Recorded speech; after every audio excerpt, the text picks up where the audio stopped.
Hello, and welcome to another episode of Manifest Actual Play. Before we get started with any of the actual play or a recap, I'm going to pass it over to Addie for announcements. What kind of announcements we got today, Addie? Hi. We have some good ones. Good announcements. They're Hmm. real too. Yeah, so they are mostly the same as last week. A quick reminder that if you subscribe to our channel through Twitch Prime, to check on when you need to renew, because part of getting that free subscription is that you got to renew it every 30 days. And if you don't subscribe to us but want to, you should, and you can just hit the little button right down there. If you want to get notifications about when we're live, you can hit the little bell, I think up there. So, I don't um, trust where it is anymore. I thought it was one place this whole time. Bell's on the bottom. It's all on the bottom. It's it's all it's all on on the the bottom. bottom. It's down No, all here. right. We've been wrong for 30 episodes. There's a whole bunch of stuff down here-ish. Interact with it Listen, if you I want. trust our audience that when we tell them to smash that like and subscribe, they can find it themselves. We have intelligent viewers, they'll get it. Nice. Now that sounds like you don't believe it, Tommy.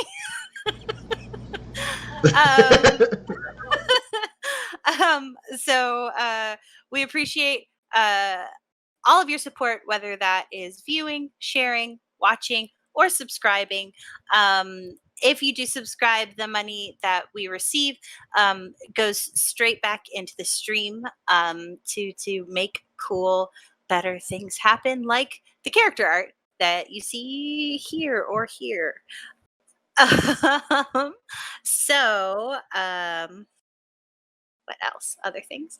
Um, we have been for the past month or so asking people with the bandwidth to take a look at some of the charitable organizations that we trust and support ourselves. Um, Tommy's going to throw those links in the chat. They have a ton of information about who they are and what they do. Please, if you have the bandwidth to share their messages or support them with either time or cash monies, that hot cash monies, they are very worthy causes. And I think you can't see the chat on a rewatch, so I will say the actual charities. We've got blackmamasmatter.org, which is support and advocacy for Black women of color during and post natal times. Basically, they are more likely to die than white women on like I want to say like 3.5 to 4 times like scale. And so that organization gives advocacy and support to those women so we can combat those really atrocious numbers. We've also got the blah, blah, blah, the Trevor Project, which supports uh, LGBTQ plus youth with advocacy and uh, uh, resources and just a whole like very wide array of things that we is like vital to a lot of these teens. It's a really great organization that's been around for a long time, and even though Pride Month is over, there's no reason that Pride Month can't keep going. And then we've got blacktrans.org. Some of the most vulnerable people in our society are Black and trans people and trans people of color. And this organization helps them immensely, again, in just a bevy of ways. I would encourage you to go to these places and look them up. Also, if you support the racial the movement for racial justice and equality in well, everywhere, I guess, really. um, uh, Protests are still going on.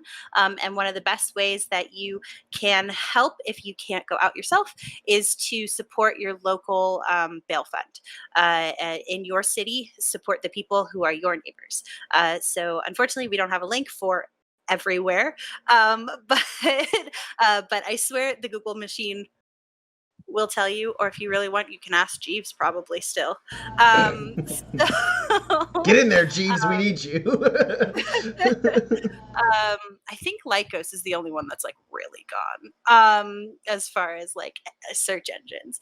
Other than that, this is Gen Con week. So Gen Con online starts Thursday. Wednesday? I think it's Thursday. And there are so many of board game and RPG creators who are doing wonderful events that get their basically their main income from going to conventions and selling their wares every year. And this is going to Gen Con Online and supporting those creators is a great way to keep our industry going. So if you've got a couple hours and a couple of dollars, though I think there are some free events, it's worth going to gencon.com and checking that out. We are not running any events. We have the stream every week, and we wanted to. We use Gen Con as sort of like getting our voice out there, and we already do that through you guys. So we are skipping it this year. Next year we will be back, and it will be amazing. Also, conventions are fun, even if they are just online. So you should check it out. And I believe that's it for announcements. I have one more real important announcement. Lycos is still around. I just checked. Nice. Yeah. Cool. We got. Thank you, fact checker Dan. All right, sweet. So let's get into some actual play. And before we do, let's take a look at this sweet character art for these three characters.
And we're back. All right. I love that intro. I love that character art. Okay, so let's get into a recap of what's happened so far, or at least what's happened recently so far. Kinsey, Pax, and Roland are in the Badlands. They've decided to set roots in Tobias Station, a way station, a very bustling way station in the middle of the Badlands. They've decided to settle in there because they smell injustice and they must undo it. It seems like there's it's pretty much confirmed the captain of the guard here in Tobias Station was is up to a bunch of shady stuff, is really oppressing the people in Tobias Station, and the station master is allowing it to happen, and the family's there, and everyone in the lower level like needs new air filters. Everything's terrible, and so Pax put her foot down and said, "We're gonna fix this." And Kinsey and Roland were like, "We're in for a revolution. Let's do it."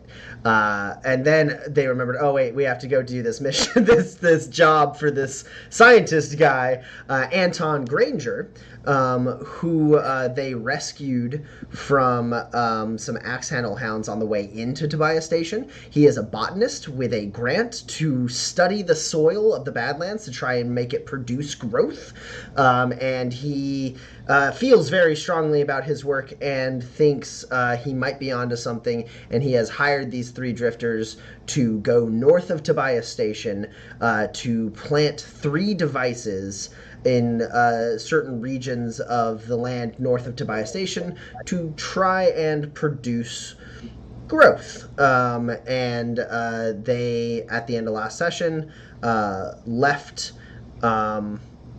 to go do that. And I suppose the only other thing worth noting is that last session they bought a bar. they straight up just bought a bar, which they will finalize that deal in 3 days' time. So that's, we're on a payment plan. It'll be fine. Yeah. All right. So the 3 of you are heading north in the Kingslayer. You left Umber behind after checking on him, and I think the goal was to try and make as good a time as possible.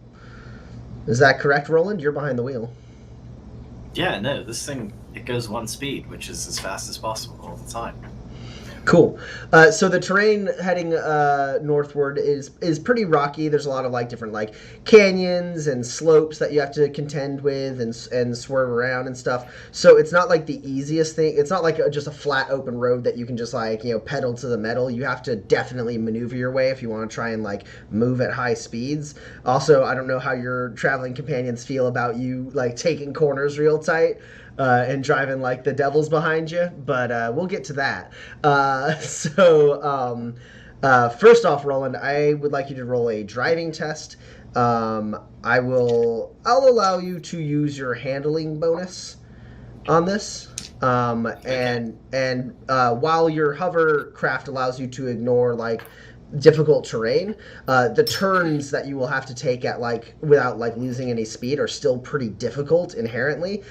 So I think we'll put you at a -4 for the journey. Okay. Prior to your handling bonus, which I imagine is extensive. It's a whole +2 at the speed we're going. Yeah.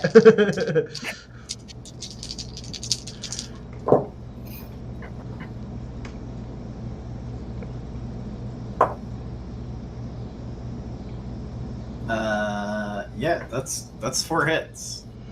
Okay. So that means... Oh, well, if I get it right, my math.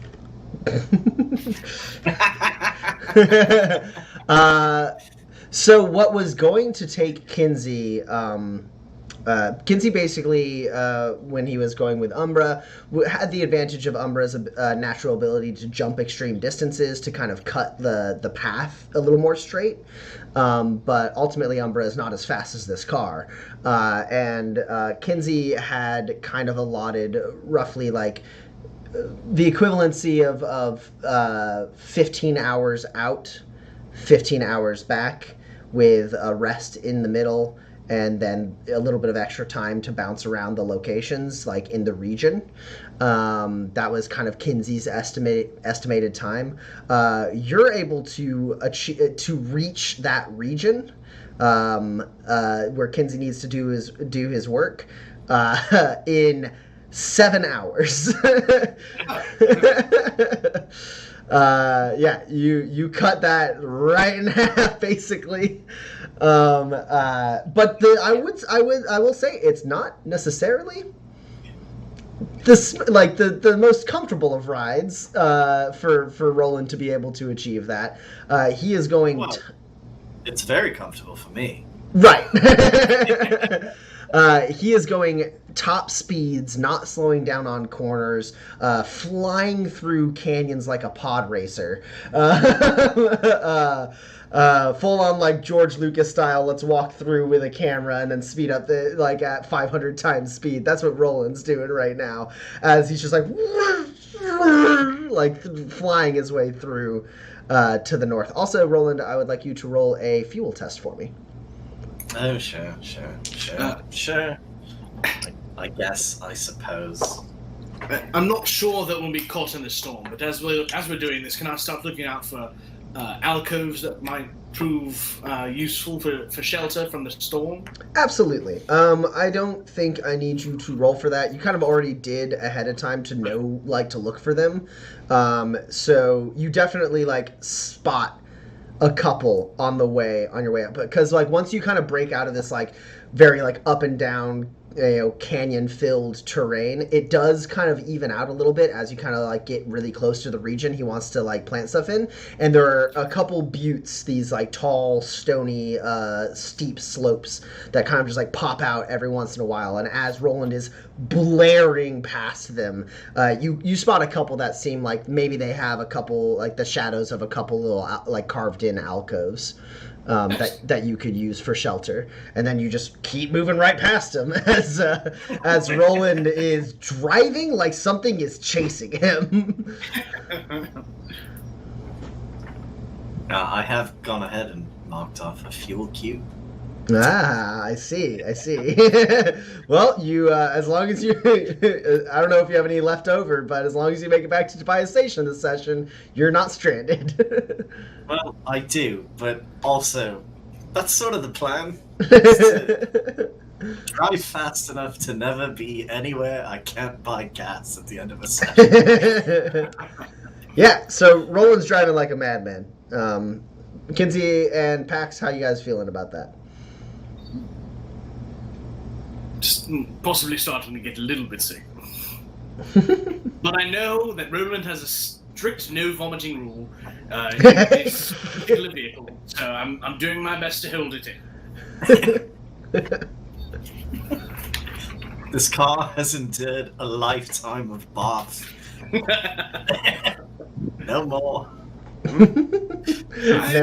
Never again. It's okay, I'm alright. Pax? Can't talk. Do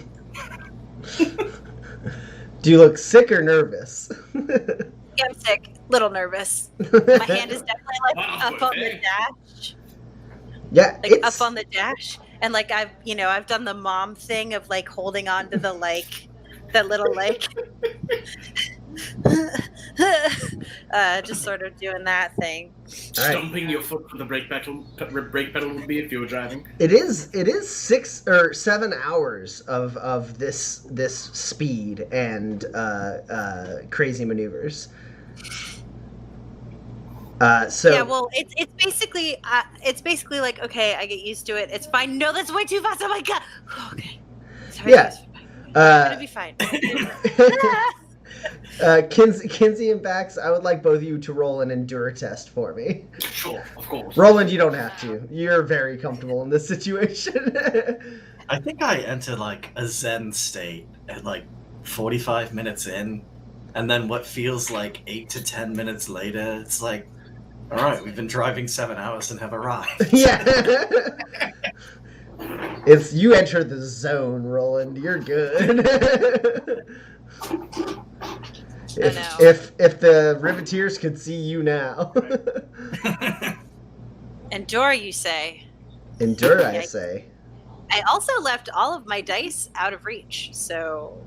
Well done. Well, goodbye. She's doing that. That was a grave misfire for Kinsey. What? I will disown you. I will leave you here. I've only got 2 dice to roll, and my target was 10. So. And you rolled 2 20s or 120? 120, yes. And re-rolled. And you re-rolled into no success? That's right. Okay, you don't want to spend Can I any grit spend to... my last grit to make his own luck? You don't, well, make my own luck. I've got grit. I should probably, yes. Make my own luck doesn't stop it from being a grave misfire, even if you get successes. But it does. But I can scrape. Oh, it doesn't by. stop it from being a grave misfire? Yeah. That's scrape by. But you can Okay. use scrape by, and that can downgrade the misfire. Which I will do. To make it just a normal misfire? I simultaneously feel very bad and, like, deeply satisfied that I have convinced someone to spend 3 grit to not puke in my car. A giant monster might try and kill you with its powerful pincers. All right. So, Kinsey, you don't have a talent that makes it so you take fewer wound modifiers, right? I don't believe so. It's important because it depends on how much I punish you. Yeah, right. Let me look. And Pax. I'm gonna spend 2 grit to play to the gallery, and this 6 explodes.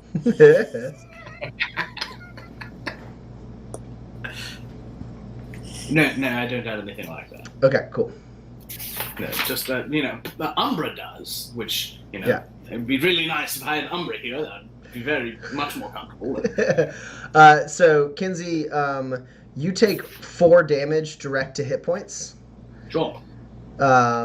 As you're getting like vertigo, like you're like, getting the spins, like your stomach is upside down, but you will not let yourself throw up. You are not going to throw up in this car. You're not going to throw up anywhere around this car. And as a result, you instead of asking Roland to slow down, your entire focus is on trying not to throw up, which ultimately is worse for you. You're just like, Roland, you don't notice this, but the reason you were able to enter a Zen state is because for the first time since you've known him, Kinsey hasn't said a word in 7 hours. Even when you've been around him while he's been asleep, he's said words. This is the first time he's been dead silent, as he has just been trying his damnedest to, be cool. Yeah. Yeah, and you're just getting thrown around in the back seat. Just...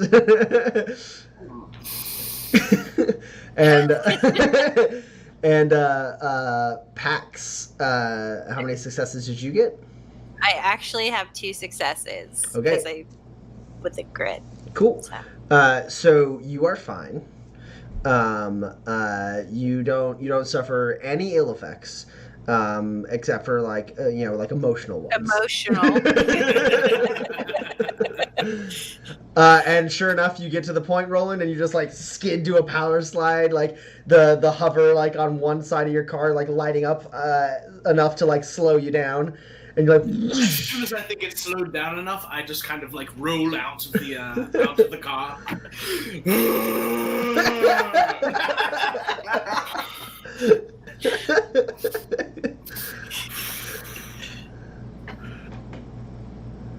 I think I might actually kiss the ground. That was the most terrifying thing you've ever done to me, Roland! Sorry, what now?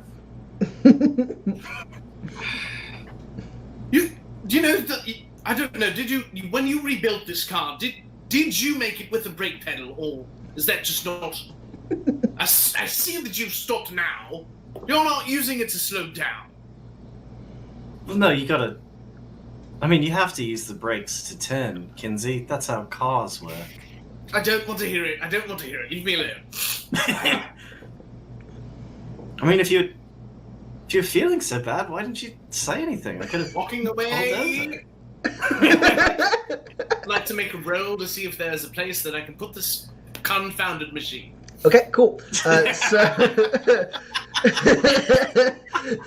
So whatever negatives you have from the damage, and then this test in itself is a little bit difficult. So it's at a -2. However, you are able to use your med kit because you can take your survival kit, because you can take small soil samples and get like a general reading of like the types of stuff that you know that Anton is looking for.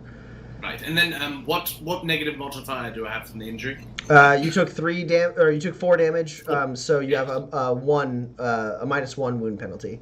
So those little X's on your character sheet are. Ah, yes, there it is. I see it. All right then. That's one minus. Sorry, it was a -2 from you. -2, and then another one from being hurt. Oh, so -2. Okay. From having the spins so bad, it took a bunch of your hit points. Right. Yeah, I was there. I remember. Who hasn't betrayed me today? And Pax, what are you up to?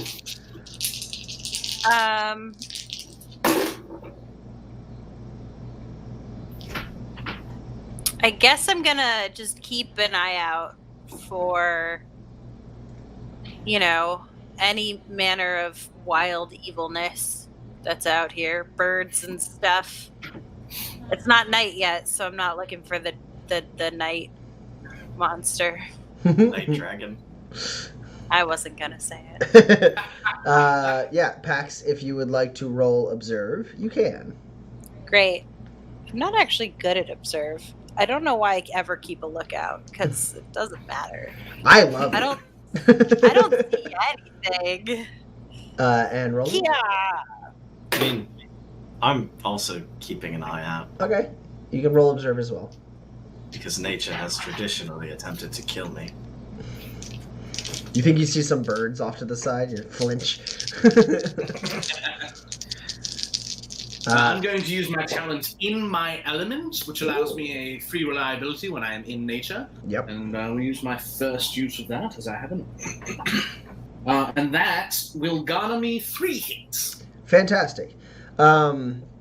So you kind of take a couple soil samples, look around, you find a spot that like will have the right amount of shade during the right amount of time. You kind of get like, you don't know necessarily a lot of the science behind what Anton is trying to do, but you do know like the types of conditions that like a large amount of like plant growth needs. So like you use that plus the soil samples and stuff to kind of get like a sense, and you find an area where there's like some like like a little like rocky like wall, like a very like low plateau, and you kind of pull away from that a little bit, but like you're able to like be like, okay, well if I plant it here, it can go up to that plateau and it can get some good shade and all this other stuff. You basically find what you think is a pretty decent spot, and you pull out the little device, which is maybe a little less than a foot long. It's like cylindrical, and you plant it on the ground and you turn the handle,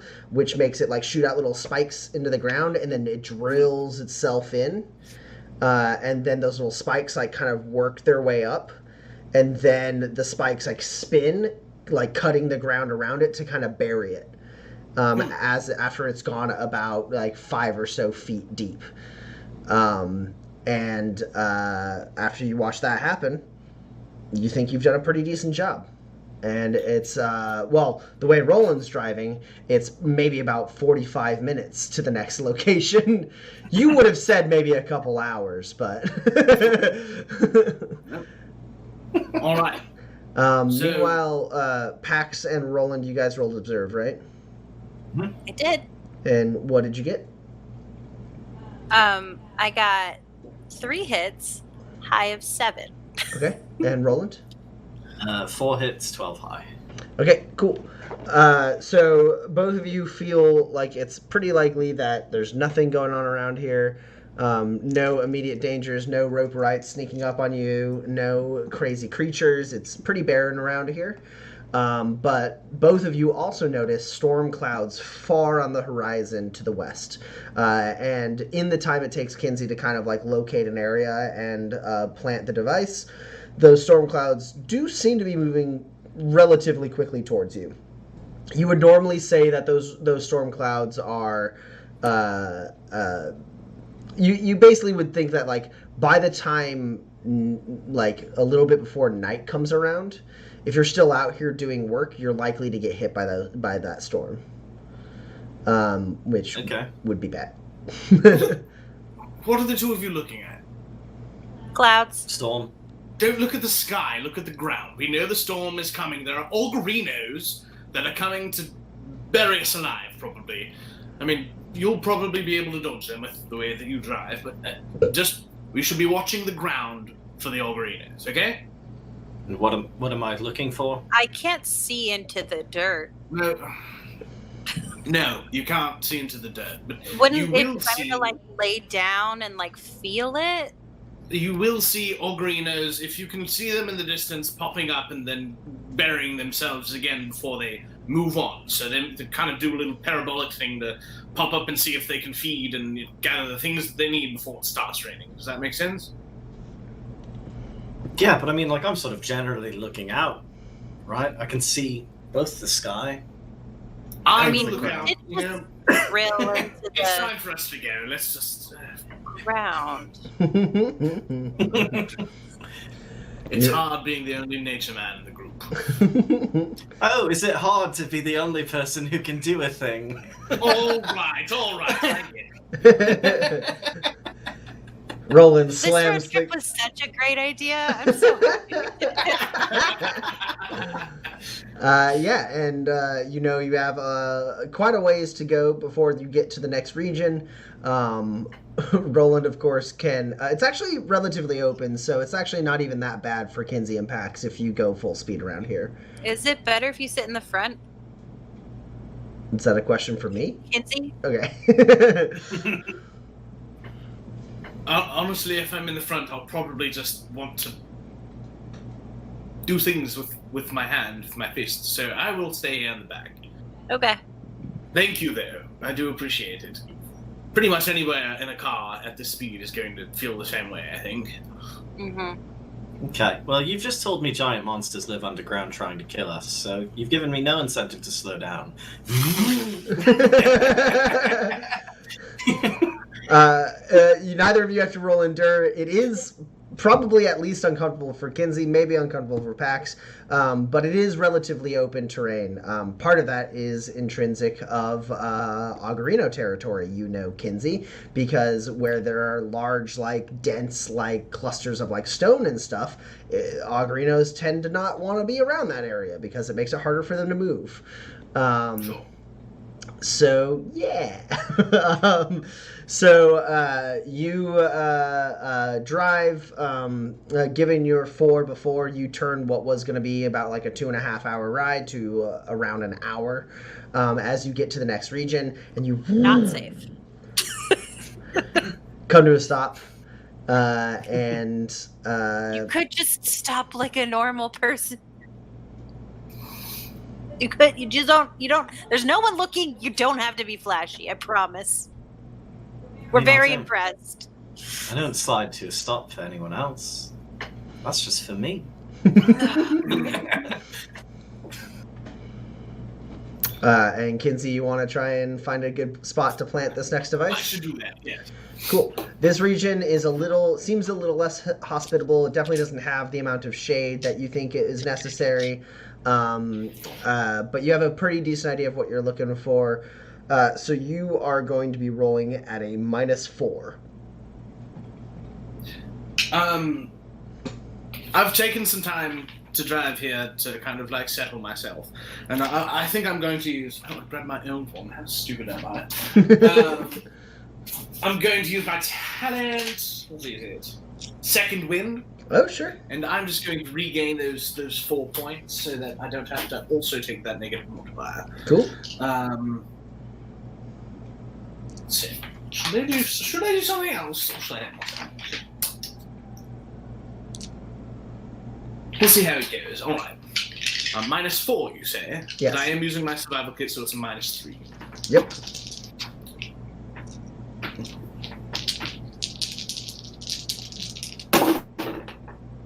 Okay. Oh, 2 13s, which don't help me. But, you know what I'm going to do? I'm going to spend 3 grit. Ooh. That's 3 grit. I'm going to go it strong. Okay. I don't want to take any negative modifiers. This is my trip, and I want to do good things on it. Right. So, that makes both of my 13s explode.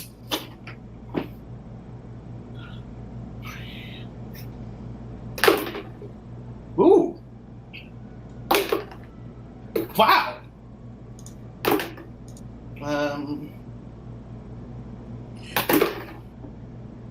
That is 8 hits.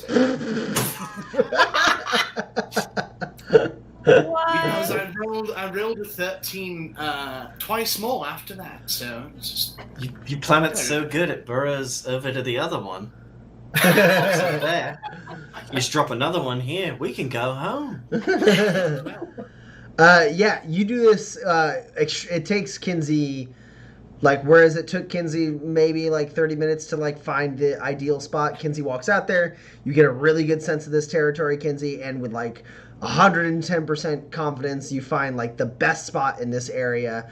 You plant it in. The device digs its way in, buries itself in, and you feel pretty good about that. You think you have a pretty decent idea of what you're looking for in this region. You climb back into the car and I assume move on, but you also are going to have no negatives on your next test as you move into an area that is even less hospitable for what you're looking for. But you have such a clear image in your head. It's all starting to make sense to you. The way that he explained how these things work, I mean, I only caught on every other word, but I think I really have an idea of how this. It's almost like it's speaking to me. Yeah. What's that little guy? Oh, you need to go over here? Sure, why not? So Kinsey's lost his mind.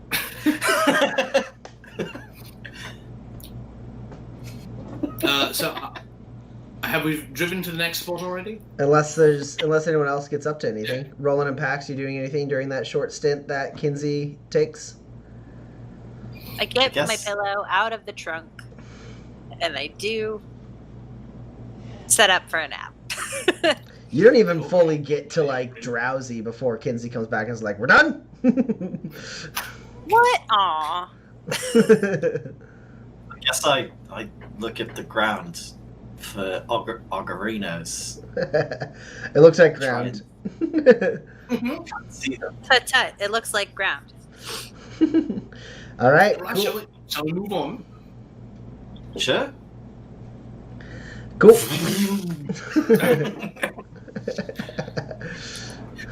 I need to start. I need to start from here. I don't know why I keep leaning forward. Yeah, and Roland gets to the next spot. The storm is moving in more quickly, but Kinsey is making very good time, and you're feeling pretty confident about your ability, at least to make it back to shelter, if not just blow past shelter and get a decent ways back to Tobias Station. You're not 100% sure, even if Roland drives as fast as he was driving before, you're not 100% sure that you'll make it back in time to avoid the storm altogether. But let's see how you roll, Kinsey. I need another survival test. There's no modifier on this because you are so... You're like, oh, I get it. I understand. Like, you watched the terrain as you were in the car. You're like, I see how it's changed. I know what I'm looking for. You just need to find the right spot.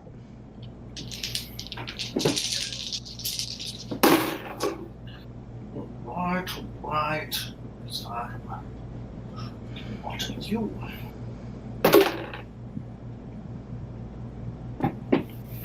It's 2 hits on that one.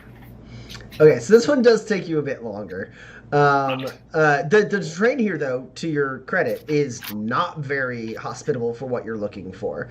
And you know that this terrain in particular is most likely to be like Agarino-esque territory. It's very dry land. You know that like Agarinos, abhor water, and it's very open, and you're pretty sure that like if you choose the wrong spot, like this thing will drill in, creating enough vibrations to make the Agarino come and like check it out, and then you would be putting your team in danger. So you take the necessary time to find a spot that you are 100% sure will not draw augurinos to your position. Nice. But it does take a little bit of time. Pax, if you try to take a nap this time, you manage to pull it off. Nah. And so like it takes Kinsey almost about an hour to fully decide like where it's gonna go. Roland and Pax, are you taking a nap? Roland, what are you up to? Yeah, I don't even get out of the car.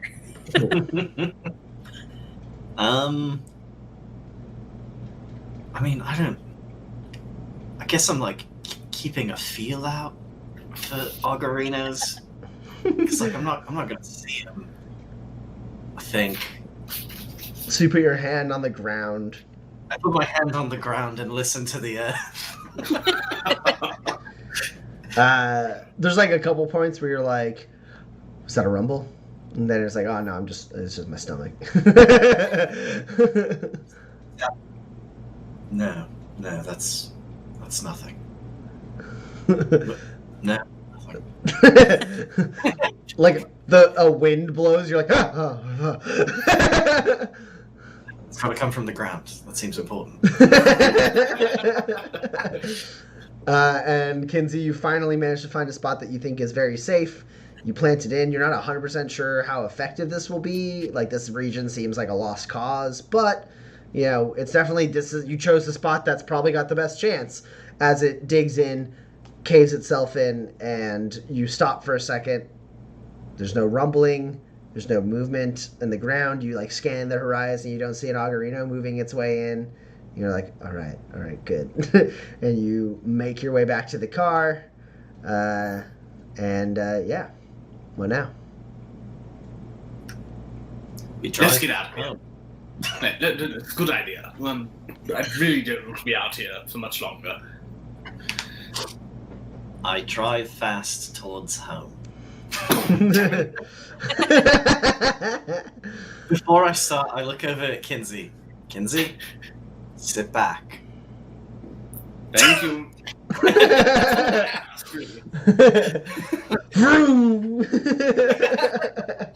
Much better.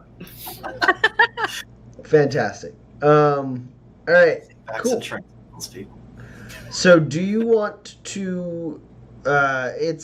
It's very unlikely that you make it back to Tobias Station before the storm hits. You can make it pretty far, but it's a matter of how far you want to make it. Basically, Roland, you don't think that you're going to be able to travel fast enough to make it to Tobias Station before these dark like clouds make their way to where you are. Okay. I am interested in making it to Tobias Station today, if possible, as long as that means we aren't stuck in the storm so long that it's dangerous. Like, Okay. if we can get, like, a couple hours away from Tobias Station, it's not a huge deal to, like, push on to make it there. Cool. That's great. So you want to try and drive through the storm. You want to try and get as far as you can before the storm hits, and then continue on through the storm. Well, when the storm hits, I want to be able to evaluate, like, yes, it is safe to try and drive the rest of the way, or no, there's shelter nearby, we should take it. Okay. So I do need you to make a drive test. I'd like to assist on that if I can. I don't know if I will at all, but I'd like to try. How do you want to try and assist? Mostly directing him toward a path that will get us near the buttes, but not so far off the path that it's not still a direct line. I don't want there to be any natural obstructions between us and possible cover. Cool. The hard part about this is that the buttes are close enough that you're gonna have blown past them before the storm hits if you keep up at like the pace you've been driving at, basically. Because the terrain between here and the buttes is actually pretty open and easy. Sure. And then you hit the buttes, and then beyond, like south of the buttes, between the buttes and the station, that's where like the difficult terrain comes in. And So, So in like, that area, I don't really think there's much cover there. well, no. So there is like there's places to cover. You don't want to get into a deep canyon or anything like that because that could flood or anything like that. But like there are areas in that region that you could camp in.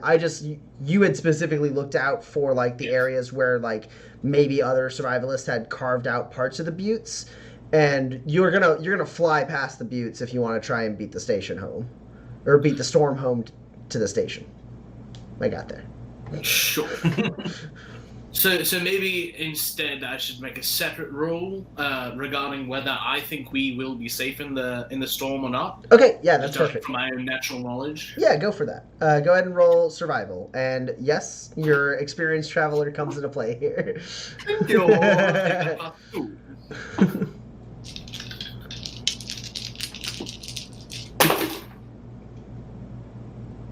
Wow, why are they so high?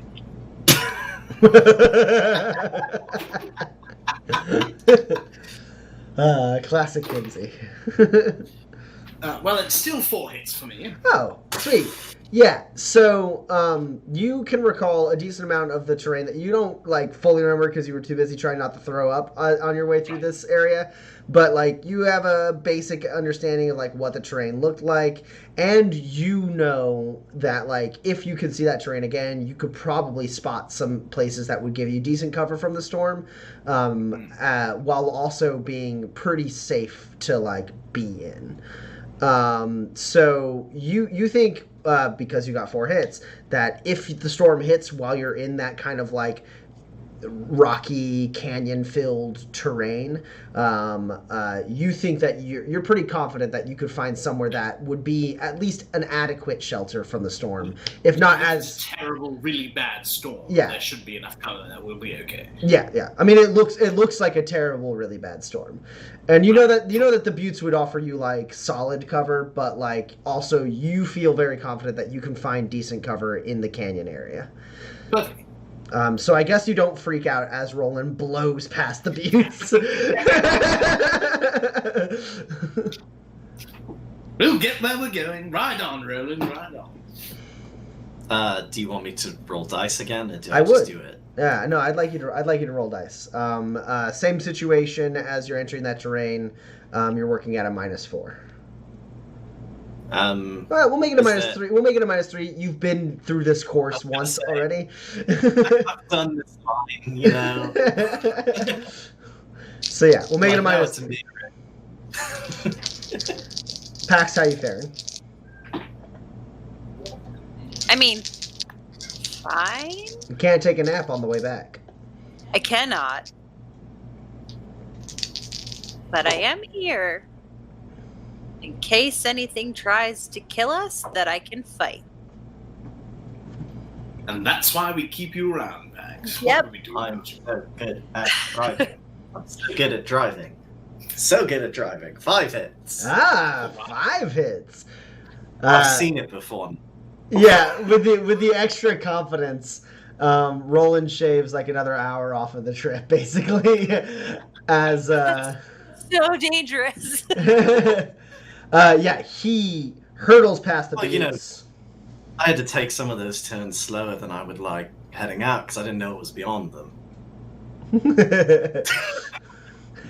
Hurls hate past the everything you buttes. And then flies into the dangerous terrain with reckless abandon as he starts hitting that course with way more confidence than he had going through the first time, which is just like equally as terrifying to Kinsey and Pax. Kinsey and Pax, I'd like you both to roll an endure test for me. I'm gonna puke in this car super hard. Please don't. I wish you wouldn't. Well, maybe you could drive a little different, and I wouldn't. Oh, also, you can all have a grit for making it out of Augarino territory without having to fight an Augarino.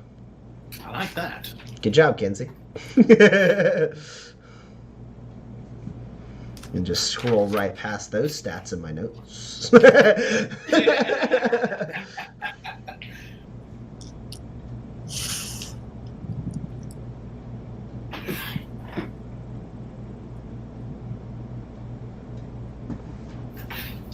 No hits.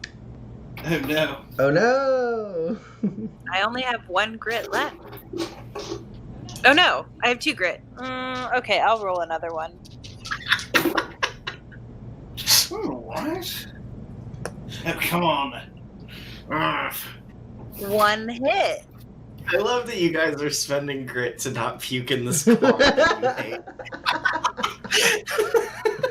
Honestly, if you're spending grit, I might as well too. I only got 1 success, and I want to really make sure.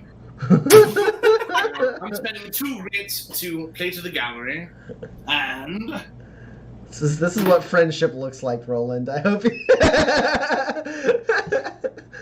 When I ask you for something, give it to me. For Kinsey, that's 3 hits. Okay, Kinsey, you're totally fine. Pax, you only got 1? 1 hit. You do take 2 hit point damage. That's nothing. If I'm taking hit point damage, I'm already dead. It's fine. Yeah, it's a little more rough for you, Pax. You weren't ready for him to come through. You thought he was going through as fast as he could the first time. This time, not so much. Kinsey, you're just relieved to make it out of Agarino territory.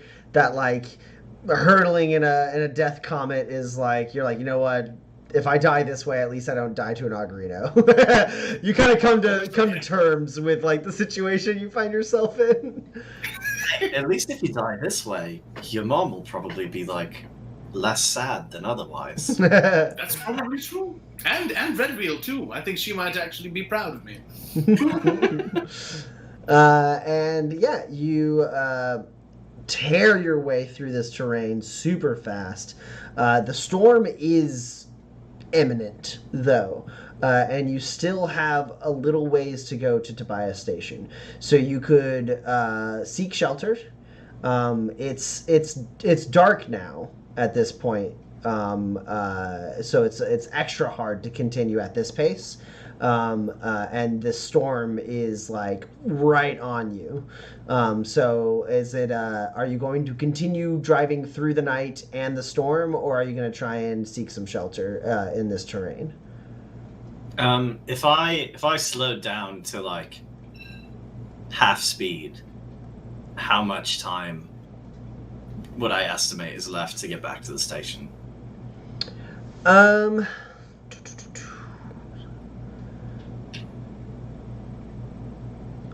Probably about 3 or 4 hours. Okay. Kinsey, if we spend 3 or 4 hours in this, is that end of the world bad? Pretty bad? Just a little bad? Fine? Totally okay? I've given you a scale, just sort of Judging from those parameters, do I have to roll for this, Tommy, or do I think it'd just be pretty bad? You know that it would be difficult. It would be adding a significant amount of difficulty to Roland's ability to travel through this terrain. This terrain is not necessarily easy to drive through to begin with, despite how easily Roland has been taking it. But you know that this storm, it looks like it could have electric elements. It looks like it could hail. It looks like it's got heavy winds. It's moving fast enough to be extremely windy. So you know that there's a pretty decent amount of risk to go through. The way Roland's been driving, though, you also think he might be able to pull it off. If anyone, Roland might be able to pull it off.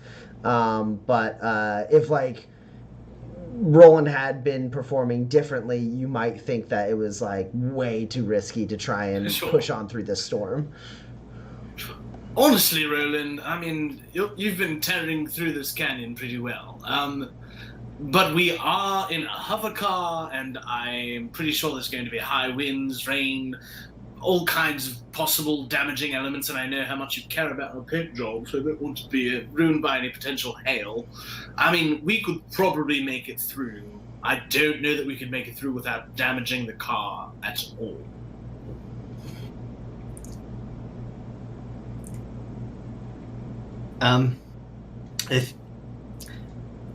If the two of you would like to stop for the night, we can stop for the night. If you think I can do it, my vote is do it.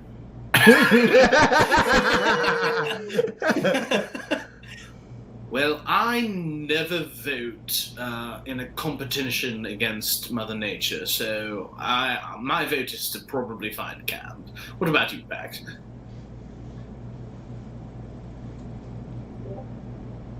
So this is why you bring me to break the tie? That's it? And fight off anything that might need fighting off. Well, there's been no fighting, so... Okay. So you still have a purpose. I don't know what you're mad about.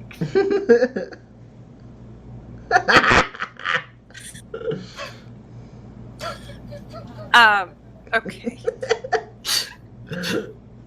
Is there an actual place where we can actually be safe? Oh, absolutely. Where? Not just like theoretically. Like half a click down that way, there's a little cavern underneath a rock outcropping that we can pop by. How far is the click? Like a few minutes.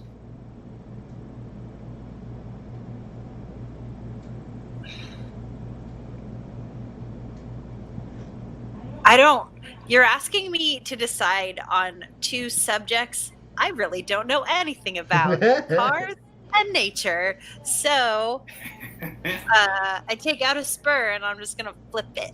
Okay, Perfect. you want to roll a d20? What do you want high to be and what do you want low to be?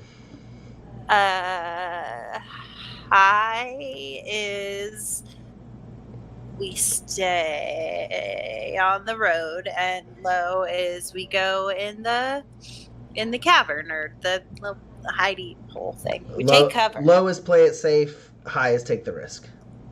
Yeah. Roll a d20. It's a 12.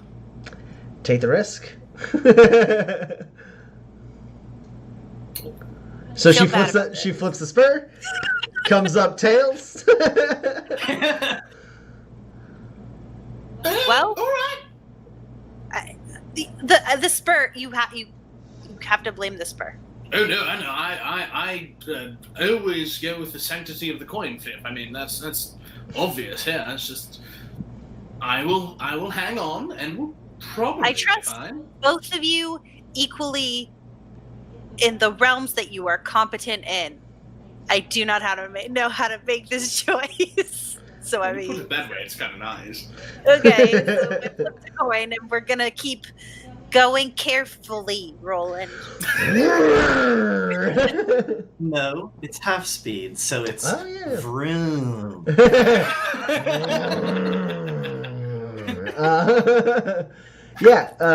Roland. The terrain is rough and the storm does hit, and it is bad. Like Kinsey predicted, extremely heavy winds that are shoving your car around anytime you don't have a wind shelter. You're also hitting weird wind tunnels, like when you go into the lower areas, and quickly you can see like these lower areas are not like flooding necessarily, but they are like accruing water. And it's terrible. And definitely hail starts falling, and there's tons of like close lightning strikes nearby. You're basically like driving through like tornado weather without a tornado. Well, hey, that's fine then. So we are gonna Pillow, and I just like fold it over my head, like. Kinsey, like you see that like there's not a lot of visibility. Roland is driving through at what you think is probably like breakneck, like terrifying speed. His visibility is not very far. And Roland, you are going to be rolling at a -8. Okay, I do have clear sight. Okay, that reduces the penalty by 1, right? Right. -7. Hey, Pax. Can I Yeah. borrow your night vision goggles? I think I still have them. You packed up your gear. Do you have night Yeah, vision but I goggles still? might have given them to some urchin or something. No, that was the auto picker. Oh, right, that's right. My auto picker does have a cross through it. So, yeah. Yes. Cool. That removes it from a 7 to a 5. Okay. Okay. We're rolling at 12s here. This is fine. At a -5? Oh, because what? Yeah. Preferred vehicle and all that? Nice. Preferred vehicle and push the limit makes handling at half speed a +3. So on Nice. top of my 14 with preferred vehicle, it's a 17 -5. Nice. I've invested a lot in being a good driver. Wow.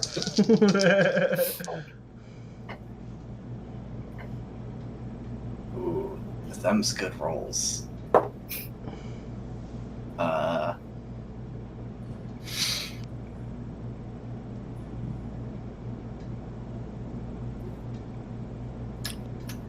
If you're considering spending grit, remember how much grit Kinsey and I have already spent. Yeah, no, it's already a good roll. I'm debating spending grit to make it a great roll, basically. Sure. Yeah, I will. So the debate is not whether or not to spend grit. It's what to spend grit on. So I got 3 hits. I could play down to the gallery to get an explosion and roll another die, or I could just twist the knife and have 4 hits. But if I play down to the gallery, there's the rare opportunity of 5 hits.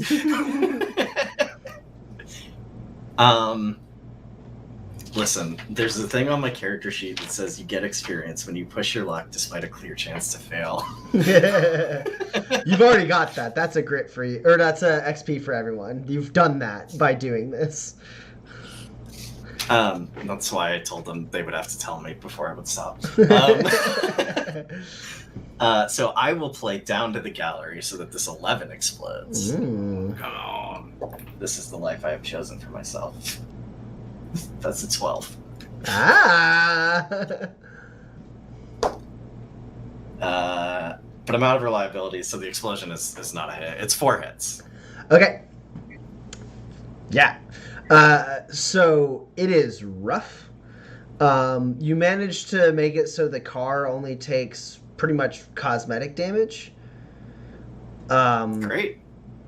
That's what I like to hear. Yeah, it doesn't actually take any like damage, but it is rough for everyone.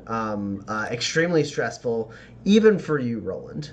So while the car doesn't take any damage, and while you do make it safely to Tobias Station, I do need everyone to roll either discipline or endure to just kind of like weather this storm through the night. No one's like resting as Roland drives into the night. I mean, it's not like you're not driving overnight, but like it's been a long day.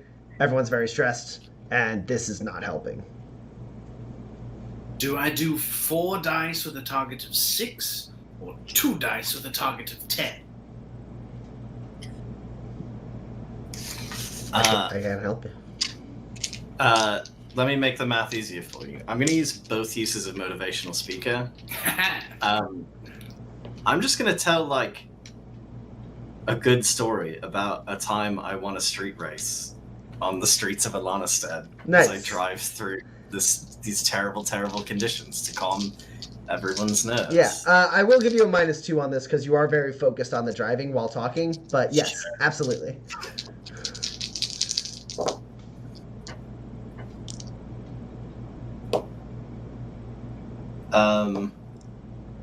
So I assume I have to use both uses, and I roll separate tests for each person. Yes. Right. Yep. Okay. So Kinsey, you get a +3. I like that.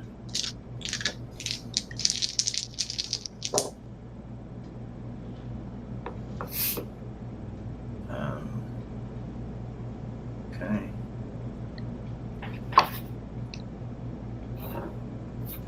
Pax, you also get a +3. Nice. All right. And yeah, everyone roll endure or discipline to resist some fatigue during this. I will drink my excellent quality tier 1 plus on durability skills because, God, it would suck to drive it so good and then die at the wheel. What's the What's the side effect of that one? It has none. Oh, okay. It's Oh, it's excellent. excellent. It's excellent. Yeah, yeah,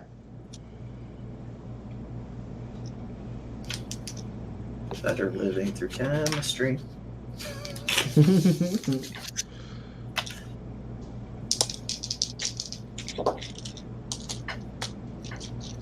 Okay, well, that's a hit. Okay. That probably means I'm not dead. Two hits for Kinsey on discipline, if you can believe it. Oh. 2 hits for Kinsey. 1. 1 for Pax, 1 for Roland, and 2 for Kinsey. Cool. Roland and Pax, you each take 2 damage direct to hit points. Kinsey, you are fine. All right. So you're telling me the family's top street racing Jimmy tore around the curve, nearly wrecked, and somehow straightened up and managed to bump you out, and you didn't flip over?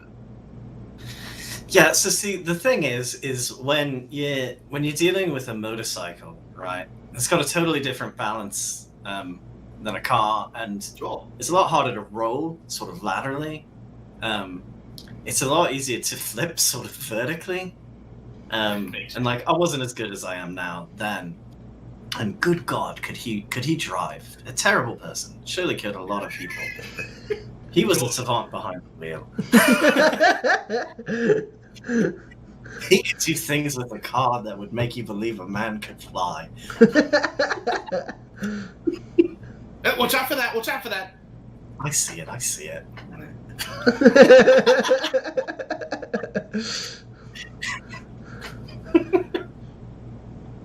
All right.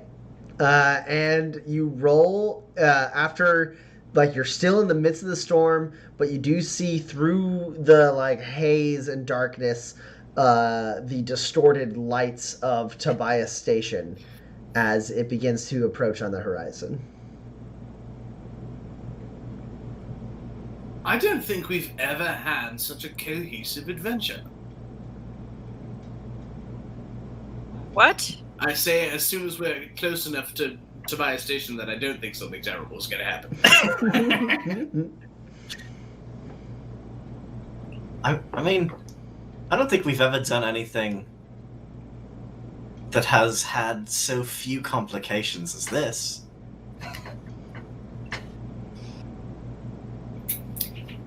It's not as though we didn't, commit to a dangerous course of action or anything like that. I say, pick off my advancement trigger. And somehow we still made it through, and we avoided the predators, the Olgarinos. I thought that was pretty well done. Yeah, it's 2 XP for everybody and a grit for Kinsey. Awfully gritty right now. This is how you fit these things into the narrative, right? Okay, good. Can you pull over and drop me off in front of the stables? I'd like to just make sure that Umbra is doing all right during the storm. Yeah, sure, of course. And shall we meet back up at the We checked well, out. I guess we're not at the inn anymore. Damn my impeccable driving skills. Yeah, you still have 2 days left of no house in Tobias Station.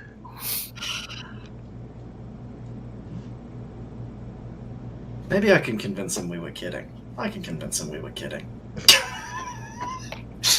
All right, I suppose I'll meet you back there, and if we need to find another place of lodging, I'll be prepared to do that. Yeah, I'll see what I can do. Maybe we find a cheaper place to stay, or just fewer rooms at the same place for a couple nights. So you roll up. I mean, Roland, if you're dropping off the car, you're kind of going to the same place that you're dropping Kinsey off at. I keep forgetting that. Yeah. I wasn't going to say anything. You pull up and there's no one outside for a second, and then the door opens up, and like from the cover of the door, like kind of wincing as the wind like just starts getting them soaking wet. Someone like kind of like leans up, like holding onto their hat. They wave to you, and they're like, "Come on, Come on, get out of there! Get out of the storm! So Kinsey and Roland run in. Pax, do you go in with them or you wait in the car? I mean, am I not pulling into the garage? Well, no, They they're did it last time. yeah, they're waving. They're waving like they're not opening the garage. They've opened the little side door to speak to you Oh, out of the rain. okay. I'm gonna stay in the car. Probably. No. Well, all my stuff is in here. I guess. Yeah, I'm getting out. So With my you stuff. never have to get rained on if you stay in the car until I park. Yeah, I know, but also I feel like we're doing it together. This is our corporate retreat, team building before we start. So wait, you're staying in the car? I am not. Okay, cool. So you guys pull up for a minute and like no one's there. There's like a little bit of like, what do I like honk? What's going on? Yeah, you and then the door. Well, come on, get out of the rain! And all of you jump out of the car and get like soaking wet as you rush your way in. That's why I have a And you rush in. And this big fella in like a soaking wet like coat that may have been dry before, like steps in like pulling like wringing out his hat, and he's like, "Damn, it's raining to kill us all out there. How can I help you?" I would like to park my car. Right. Yeah. All right. Yeah. Sure. Yeah, you can leave the keys with me, and we'll drive it right on down there. Great. All right. And could I check on my jackalope? Right. Yeah. What's you got a jackalope here? What's your name? And what's your name for the car? Tommy, maybe this is just because we played Shadowrun recently. Does this man mean to steal my car? You have playing the player, so you may roll manipulate to see if he is attempting to manipulate you. What hides in your soul? Oh my god. Okay. I have a 12. What's he got?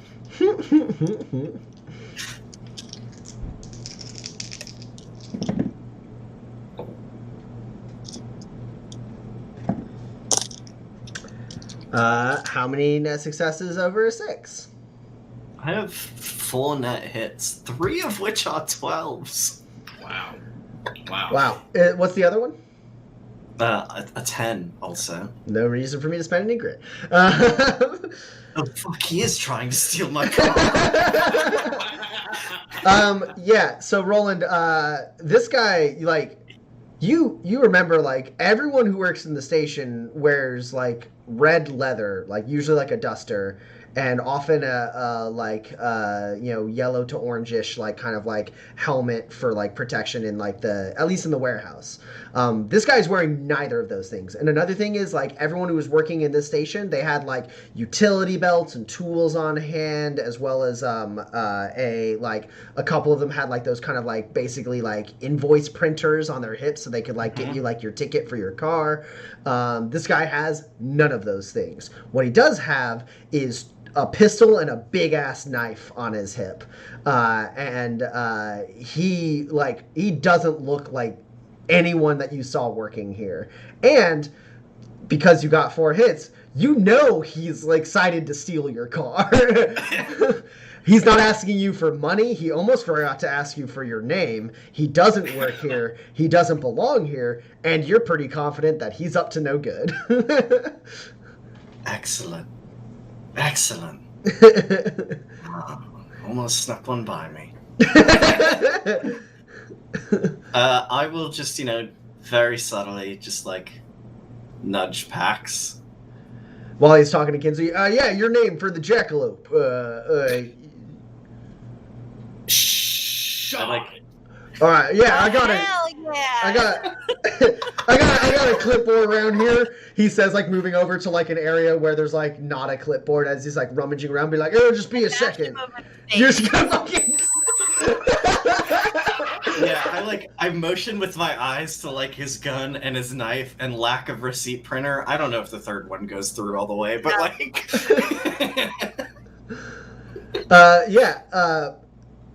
Pax, do you have the talent that lets you attack somebody like they don't know that you're there, or do you not? I forget. It's the cheap shot talent? Okay, cool. I have opportunist, but not cheap shot. Okay, cool. That just means he gets a defense test against this. He's surprised, so he's going to be at a negative, but like, but he does get to defend because he is aware that you're there, and as you move in to like hit him, he's like, ah! Potentially, or maybe he rolls really well. Who knows? We'll find out. What am I rolling for? 13 plus. I'm gonna be so pissed if someone did a revolution in the one goddamn day I'm gone.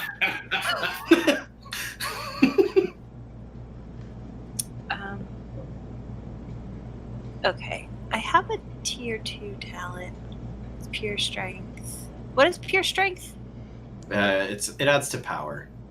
Ah, okay. Sounds like somebody needs to time out the talent. Okay, I have a 12 high. Okay, how many net successes over an 8?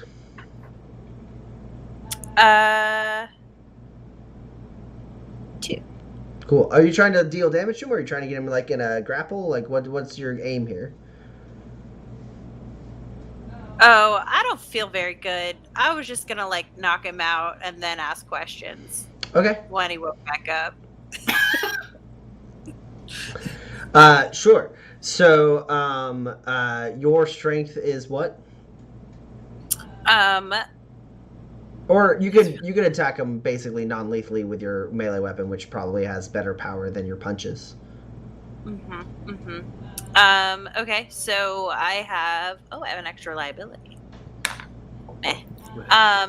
Okay, so it has 3 power and it's 3 power, so that's 6 damage. Okay. 6 damage. How much is piercing? None. It's a weird knife, I know. All right, go ahead and roll your second attack. You got 2. I mean, you're clonking. It was understood that you were clonking. Yeah, I'm doing a bonk. Okay, well.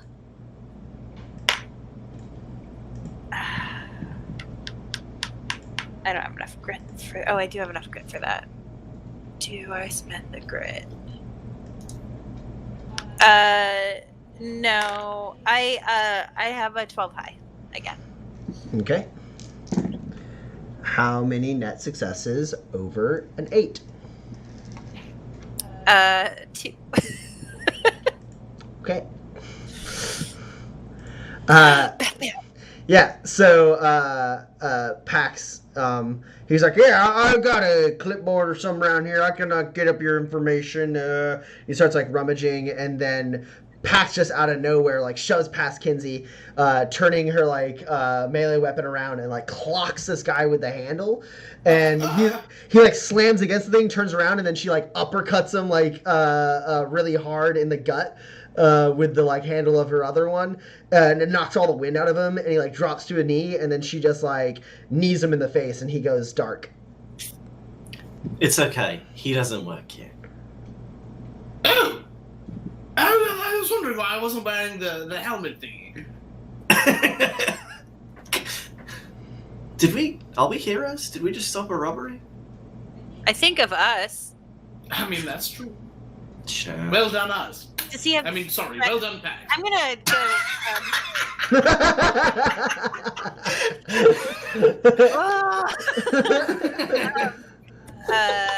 yeah, I'm gonna... Is there like a back door to this?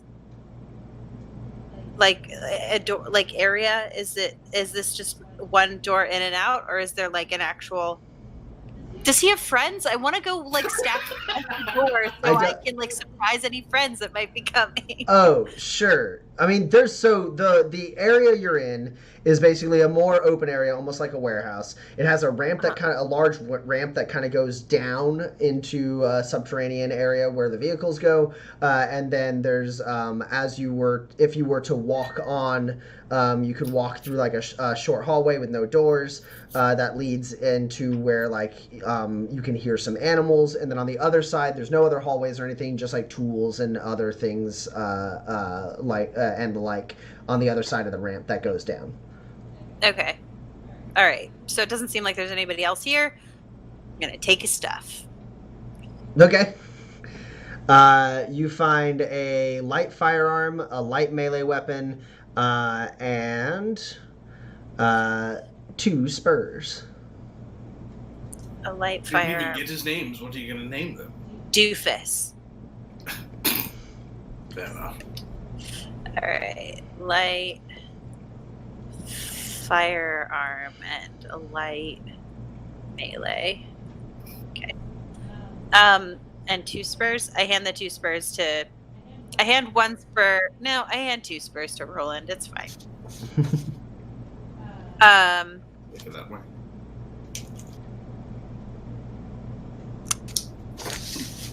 The first revolutionary bank of Tobias Station now has 20 spurs. Okay. I hit the button to open the garage door. Okay. You do so. Bring the car in. And it. Yeah, I'll go pull the car and All right. get it out of the storm. You do. And then I'm gonna just train Rosa's gun on this guy, in case he wakes up, Okay. so he doesn't get any ideas. Cool. So Pax stands there, gun on this guy. Roland pulls the car in. Kinsey, what are you up to? Should I still check on Umbra, or should I hang out with you? What are you gonna do? I know you've got him, but Yeah.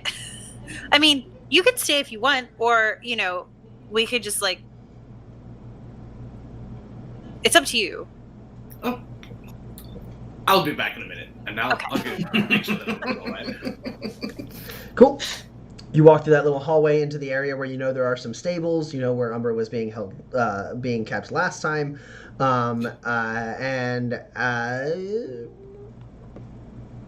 I assume that you are moving with some caution. You're not just whistling and walking with a supreme confidence. No, I'm yeah.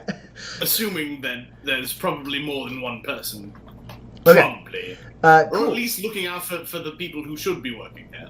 Yeah. Let's go ahead and roll a sneak test for you, Kinsey. I love that. Can I put on my photo-replicant poncho? Yeah, sure. I mean, if you're like you said, you're assuming there's people there, you can whip out the poncho and wrap it around and set it to kind of read your surroundings as you move through. So as you walk through, the fabric keeps changing and morphing into different colors. Perfect. So I just make sure it's a +3, I believe. There you are. Yes. Perfect.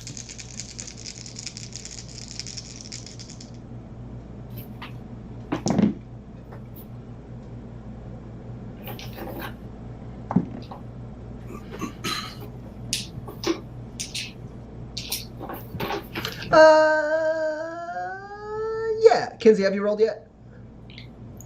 No. Take a -2. I'm going to bamboozle you twice. And because this affects everybody, because Kinsey is doing a stealth that affects everyone, all of you can have 2 grit as I use bamboozle twice. Oh, heck yeah. That's perfect.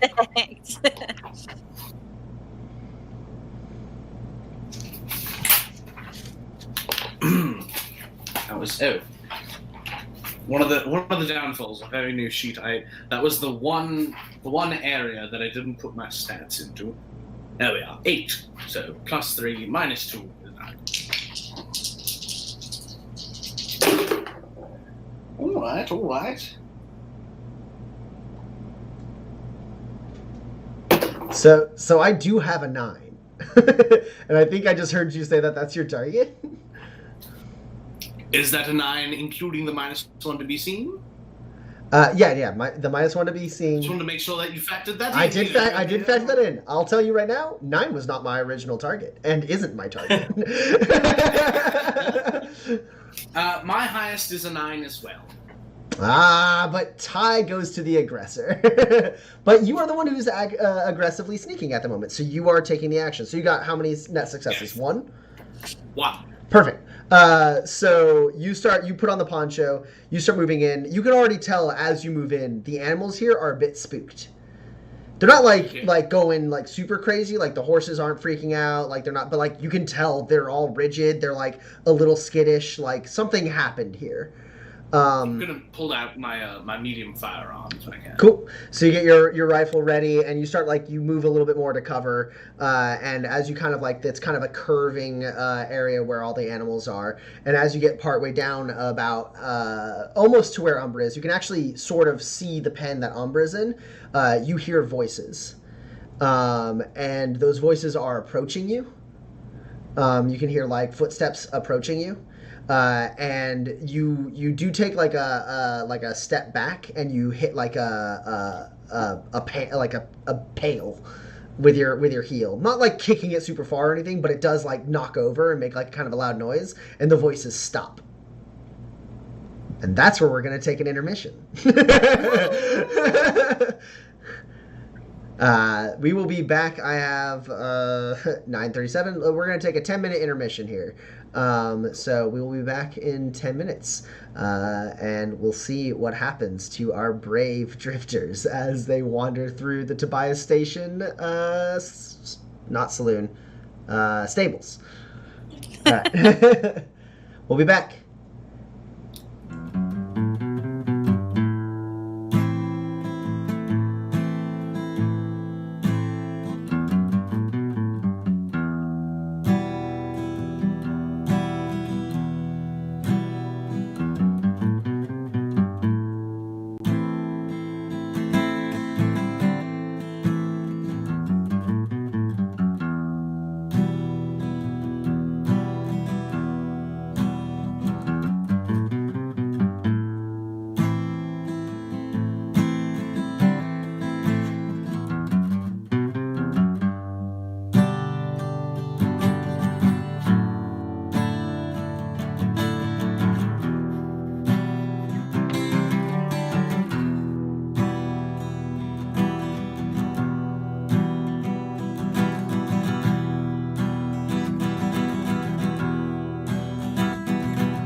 And we're back.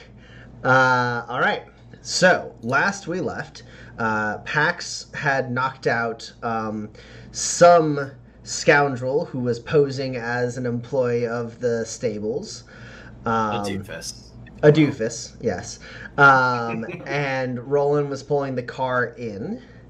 And Kinsey went ahead to try and make sure Umbra was okay in the stables, and heard people approaching, and as he kind of like moved in response to that like sound of people moving up, he did kick over a pail, which made the voices he heard stop, and the footsteps definitely have either stopped or masked themselves.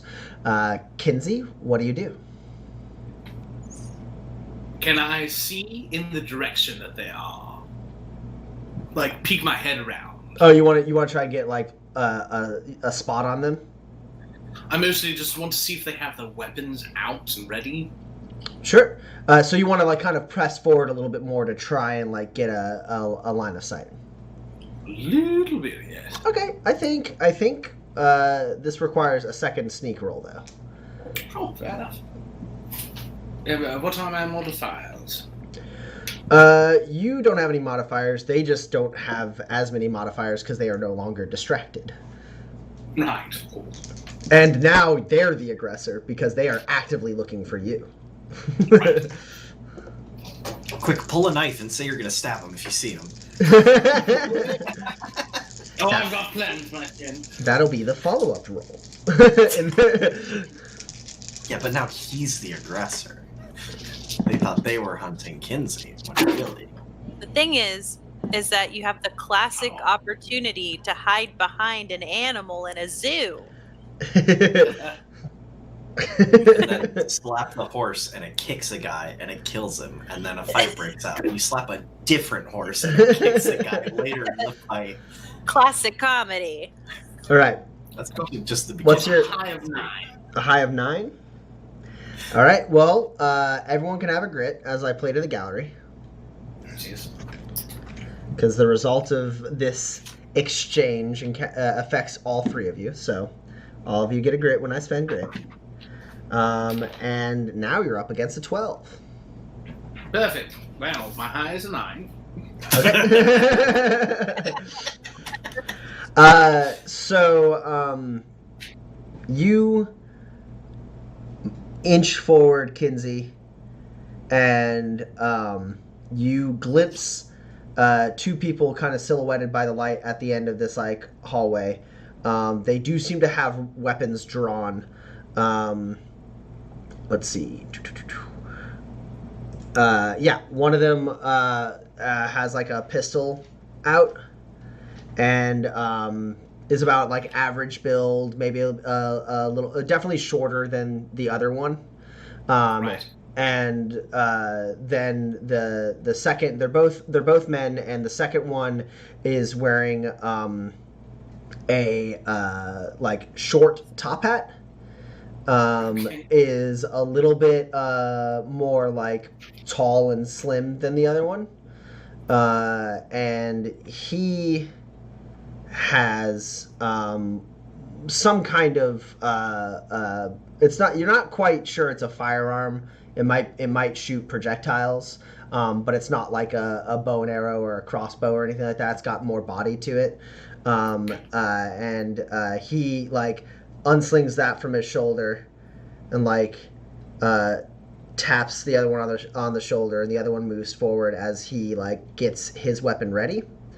And as you like see them, you do see the guy who's taking point with like the pistol like not quite see you, but like see like movement where you are, and like he like gets his gun ready. He doesn't quite shoot as you like kind of pull out of sight, but you think he may have at least spotted like your silhouette or movement or something, as you kind of like break line of sight. Yeah, I'm going to break the line of sight, find just some sort of cover that I know I can shoot around, and I'm going to give a little And that's basically my signal for Umbra to attack them. I love this. Yeah. So Roland and Pax. Pax, the guy doesn't seem to be stirring. You knocked him out cold. So you got Rose's gun trained on him. Roland, you are able to pull in easily. You get out of the car to close the garage behind you, or do you keep it open? What do you do, Roland? I mean, I guess if Pax is not hitting the button to close the garage after I get in, then I'm going to do it. Yeah, I was gonna. Cool. So Pax closes the gate behind you. Yeah, I'll probably like open the door and like I'm not like totally out of the car, right? Mm-hmm. Like standing, you can picture it. Yeah. You got the door open, one foot like still kind of Classic Fast and the Furious pose. You got an arm on the door and an arm on the hood. Yeah, just like picture Paul Walker. Red. Where'd Kinsey go? Out to check on Umbra. She gestures with her hand that direction. He seemed like he's gonna wake up. I like nudge him with my foot. Nah. We should probably go help him then, right? Like, it's probably not just the one, I would imagine. Yeah. Do you want Away. this gun? No. What would I do with it even? All right. I will take some of my rope and I'll tie this guy. Sure. Roland closes the car. Boop, boop, and Try and steal my car. and Pax, you tie up the guy, and then you both start heading towards where Kinsey is. At that point, you hear that kind of like warbling whistle.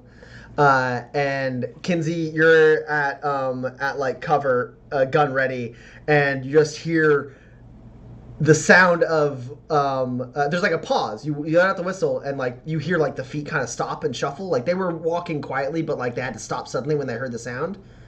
And there's like a couple seconds of just like silence, and then you hear the like wooden pen in front of Umbra's like little area just like just break right off its hinges as Umbra has turned around and like kicked back and just busted it open. They let out a shout and Umbra comes barreling down on them. Yeah, so we will roll initiative, and I will give these two gentlemen -2 because they have been bushwhacked by by Umbra.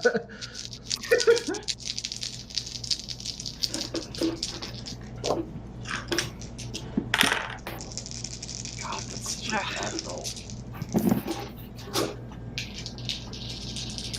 Okay, well, I'll show up when I show up, I guess.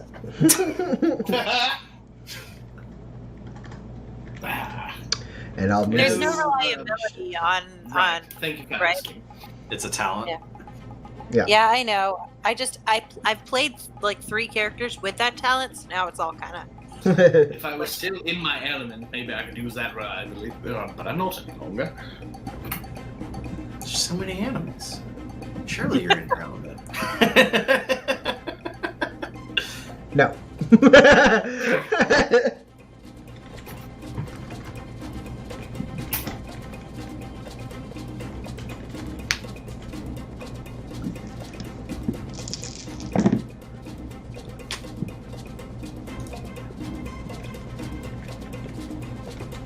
All right, who got better than a 7?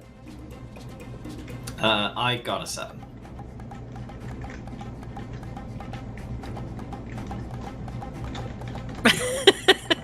You did better than all of us. Yeah, I mean, I've spent a lot of talent points to be not garbage at initiative. So like, And I roll very bad is the thing. Kinsey, what'd you get? 6. Pax, I also got 6. who has a higher awareness attribute. Probably Mine Kinsey. is 6. Mine's 2. Well, alright. Yeah, That's absolutely. why it's so much fun when I like try to look around. I'm like, I look at stuff. That stuff, it's there. It's definitely there. Oh, it's a butterfly. All right, so Roland, you actually go first. Nah. Kinsey.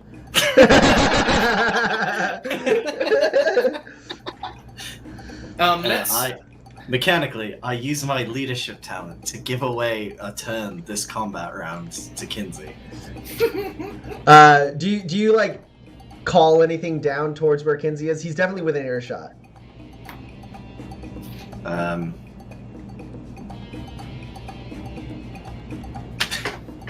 It's great because I'm specifically giving up my turn to him so he can do a thing as I call out, "Help's on its way, Kinsey!"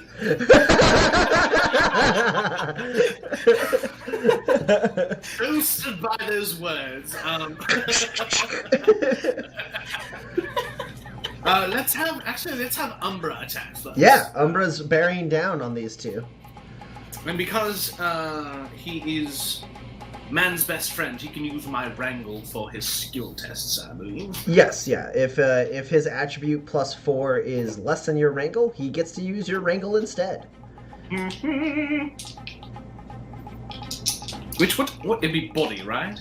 Yeah, for the attack body. Shit. If his wait, no. 5. Yeah, shit. So it's 5. So I will be rolling 4 dice. Sorry, 5 of I'll be rolling 3 dice. with a target of 4, with a target of 9. Yeah, but because Yes, you're my wrangle is much better. Okay. yeah. I haven't used this purple die yet. Is Umbra attacking the man with the pistol, who looks a little like tougher, or the man with the strange projectile weapon, who is wearing a stout top hat? Yes. The one with the stupid top hat. I don't- You're muted, Annie. I don't know what Addie just yelled. Oh, I really want you to take his hat and run away. Because the thing is that if the hat is Rufus Nash, they've been separated. Yeah, when Pax wouldn't know, but when someone is possessing an item, they don't have the person who they're possessing doesn't have to have the item. Don't worry about it. I Run know. now. I've got a high of 30. All right. How many over a 10? Or rather, how much damage do you deal since I got a 10? 10, that's fine. Didn't roll very well on the rest of it, that's fine. Yes, I did use the royal blue. That is 5 accuracy. God damn it, I can't believe I missed that many times. Anyway, moving on. That's 3 with 3 piercing. 3 piercing that goes straight to hit, or 3 damage that goes straight to hit points, basically? 3 straight to hit points, yes. Okay. Cool. Now I'm going to shoot the other one. All right. I think it doesn't. Umbra's attack is only a quick action, isn't it? That's a good question. Actually, I've already rolled. I think I had another roll. That's fine.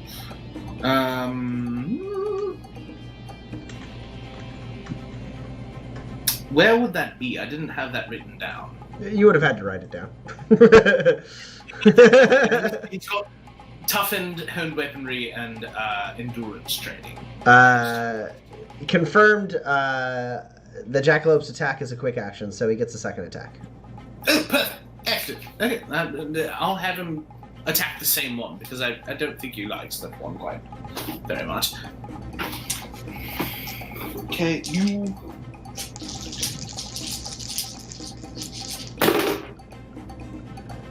Okay, that's fine.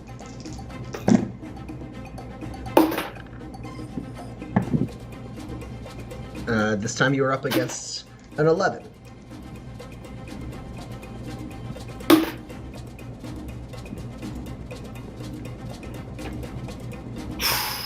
Thirteen's really getting it for me today.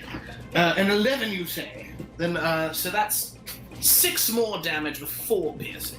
Woo!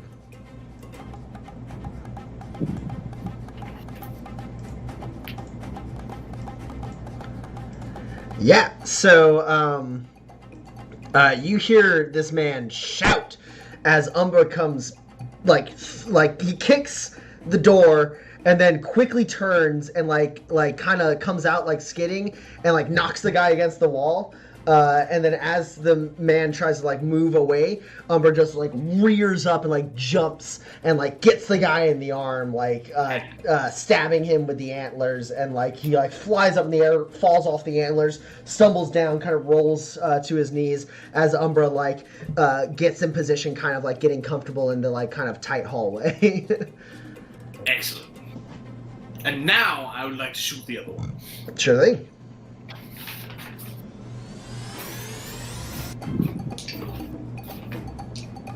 Those are Umbra's dice, so that's what I would use.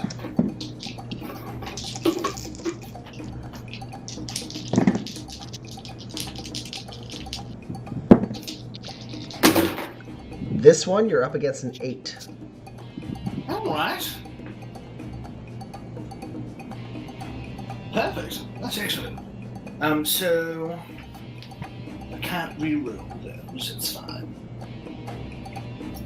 You know what I'm going to do?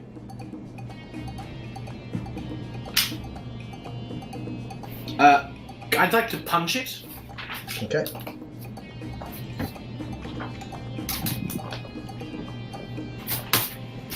Write that in. So that's another success.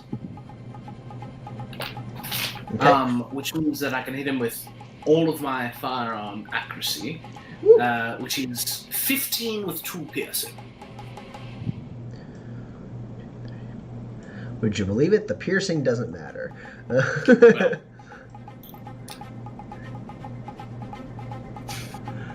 Yeah, he dies.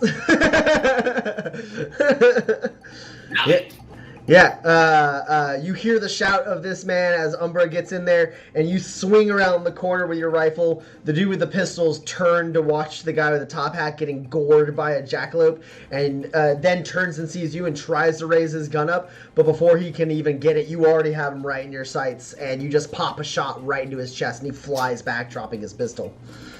And as a free action, I'll say, might as well give it up now, chap. And that chap yells, "Riot!" And he will pull away from Umbra, moving down the hall away from you, as he is going to fire shots at both you and Umbra with his repeating projectile weapon. Does he still have a -1 to me because I'm wearing the cloak? No, that's just for like noticing you. I was hoping that it would also be. It's not for defensive, no. Alright.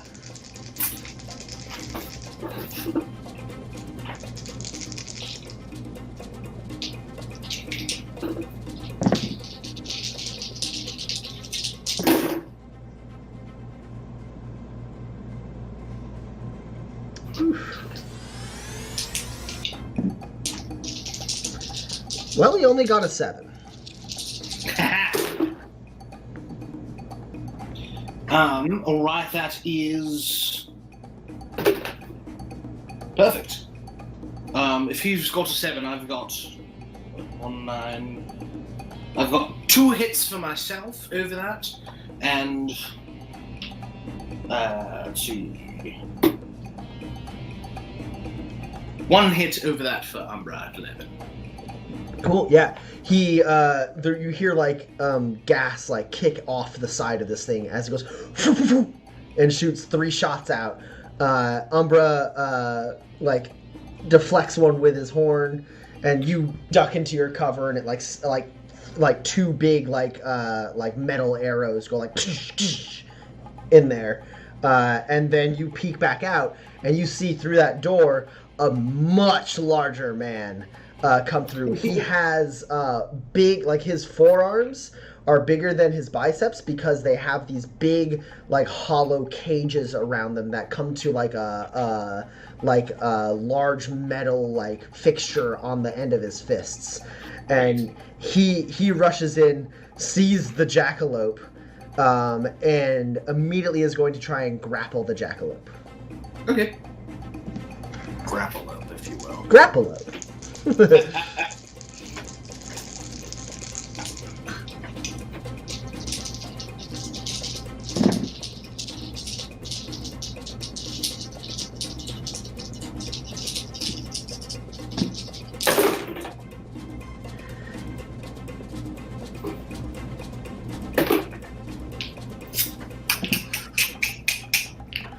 Should I spend grit? What do I have? I've only got 2 grit. What's your highest? 10. Cool. Take a grit. I am going to count this 13.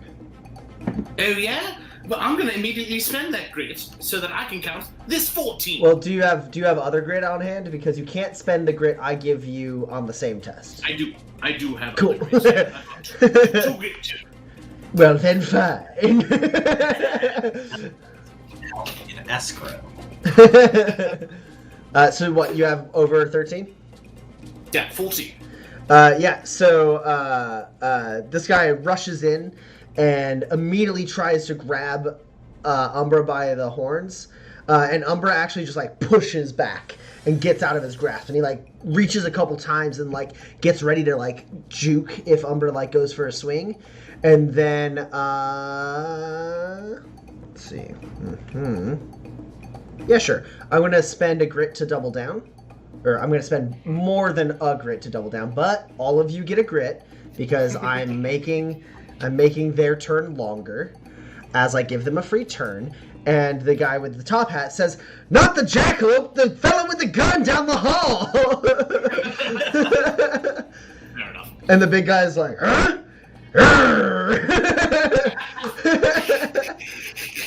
And Umbra like leaps at him, and he like jukes under Umbra, and then like starts running right towards you, Kinsey. And he is going to throw a couple punches your way. Great. I can appreciate the command structure of this gang. The hat denotes leadership. You're right. This bigger guy isn't wearing a hat. The other guy was. Run away! Grab the hat! Run away! The other guy who Kinsey shot was wearing a hat. And the But it person. was a lesser hat. The person Pax took out was also wearing a hat. This guy, not wearing a hat.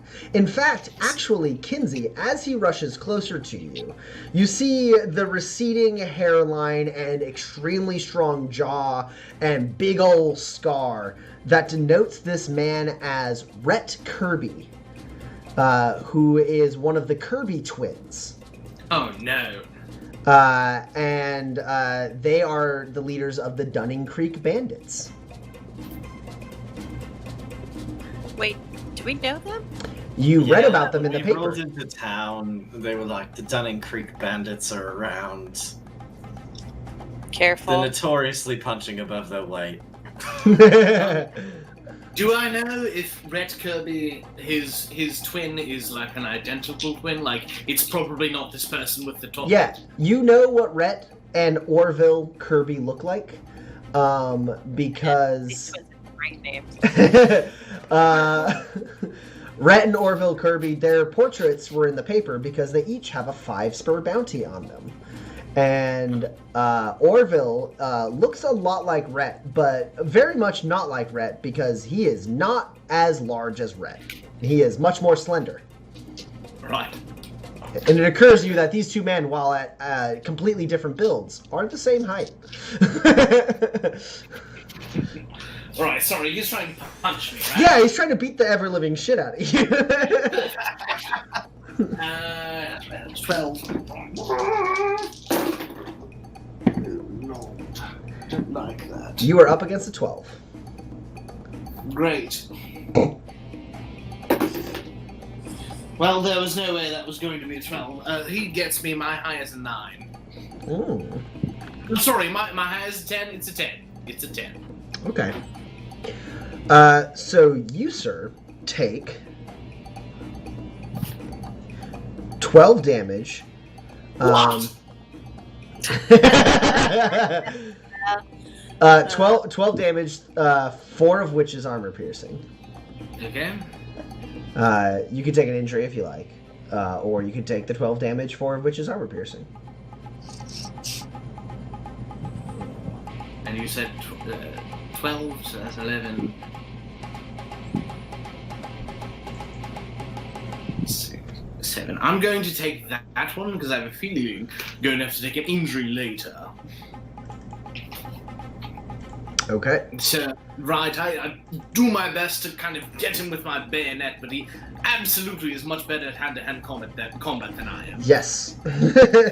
I mean, I wouldn't say he's, like, smooth, but he is larger than you. Alright. So, as he punches you, the, like, pistons in this, like, fist weapon he has, like, pushes the punch into you to give it that extra oomph. But also, you feel something sharp shoot out of the front of this and break off inside you. And he will utilize the brittle blade, the one-use modification.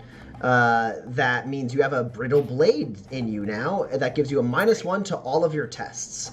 Perfect. And you can feel the sharp metal inside you as basically a spike pushes out of the center of this thing and breaks off in your shoulder. And then he's going to swing his second punch. So you're at a -1 for an additional dodge and also a -1 for the brittle blade being inside you. Great. Also another -1 for the wound modifier. Yep.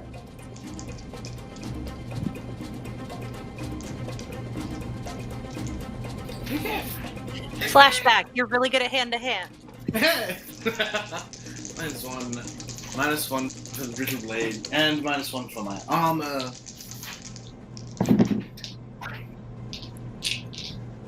Ooh, interesting. Wait, if his armor is busted, does he lose that negative? One negative. Like, to dodge? If you wear heavy armor, do you lose it when it's busted? Is Kinsey wear? Yeah, I mean, no, you don't. You don't. Your armor is bad. You just don't get any benefits of it when it's busted. Oh. Rough. Yeah. When your armor is busted, if your armor is busted, it's all around bad for you. Yeah. Ooh, that's a good idea for a mod. Quick release armor. Nice. Okay, put that down for a note for a future book. They blow away your armor. You're like. I wasted all of my good rolls on nature, so my high is an 8. Oh, okay. Take a grit, Kinsey. I'm gonna play to the gallery. That way you take 8 damage, 4 of which is armor piercing. No, I'm going to take an injury there because I don't want to die.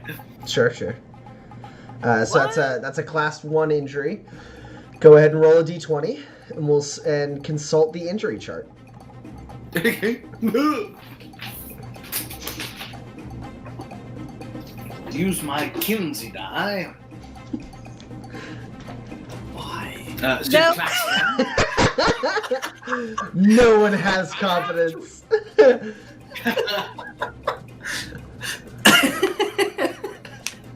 Hey, it's an 8. It's an 8. I'm just a little overwhelmed. Okay, what's that? A -2 to your next test? So -2 to the target number of your next test. Cool. So -3 altogether with my brittle blade. Yeah, this dude, like, it breaks off, you're not ready for it, he, like, slams you with a big, like, hit, and it wins you. And, like, your legs feel weak, and you stumble back seeing stars. As you are pretty sure you're bleeding out of, like, your shoulder. This guy closed this gap fast. He came out of nowhere. He's, like, as big as Umbra. Like... You were not ready for this. You're like, skinny dude in a top hat. I got this. And then Skinny Dude in a top hat, who shares an initiative slot with his twin, is going to fire a shot on you and Umbra again as he retreats back towards the door. Great. Because he'll not finish attacking me. No, I'm not.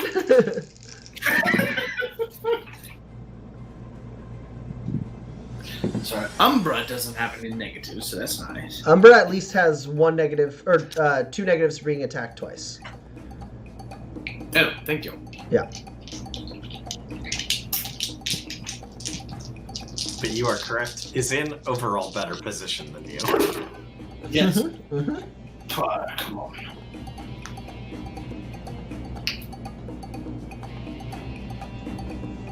What's your highest, Tommy? You are up against a 10. Yeah, I'm going to spend grit to count as 12. Nice.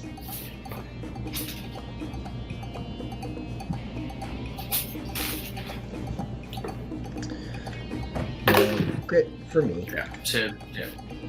And then for me... Ah, fuck, what am I at now? -1 to the target number, -1 for the injury, -1 for the brittle blade. And you've been Is there another one attacked. that I'm missing? You've been attacked twice. I've been attacked twice, so that's another -2. That's -5 altogether. That puts me at a target number of 8. Which is actually 7 because of my armor. Great. Your busted armor. That's no longer lending you any protection. I did roll 2 7s, so at least there's that. Hey, that does remove a couple of my successes. You still are hit for 4 damage, all of which is all of which is armor piercing. I can take 4 damage, sure. Directly to your Getting hit? short is fine. Oh, I guess you don't have armor. Person. Yeah. I'm sorry, what was that? No, I was gonna say, direct to hit points, and I realized you don't have armor, so. I have 2 more armor, actually, so it's taking it's 2. Oh, okay. You said all 4 was armor piercing? All 4 was armor piercing, but sorry, I thought your armor was busted. If your armor isn't It doesn't busted, matter, right. if your armor is not busted, your toughness is reduced by 1 because of the specific projectile ammo this guy is using. So that is 0 then now. Yeah, so you don't reduce the damage. You take the 4 damage altogether.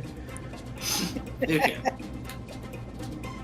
You still up, Kinsey? You still alive? I'm still alive! I'm doing fine! Should have brought the car. The car doesn't fit in this hallway. Okay, well that's just sort of negative thinking, I think. Car fits where it's gonna fit. So yeah, Kinsey, Roland, you shout, "Help's on the way, Kinsey!" And then you hear, and then rat, and then a little bit more of a scuffle as you and Pax continue through this hallway. And because Roland gave Kinsey his turn, Kinsey, it's your turn again.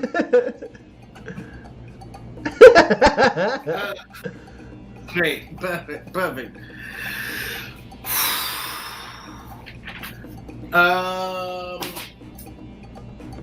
Just let me take a breath for a moment. Bleeding out. I've got 2 things stuck into me. You only got 1 thing stuck I'm in gonna you. give a little. The second punch did not Oh, stick you with it. Okay, that's nice. At least there's that. Is my toughness reduced by? Is it? It's just against. permanently reduced by 1? No. That's just against that weapon. That weapon Against bypasses 1 toughness. Understood. Perfect.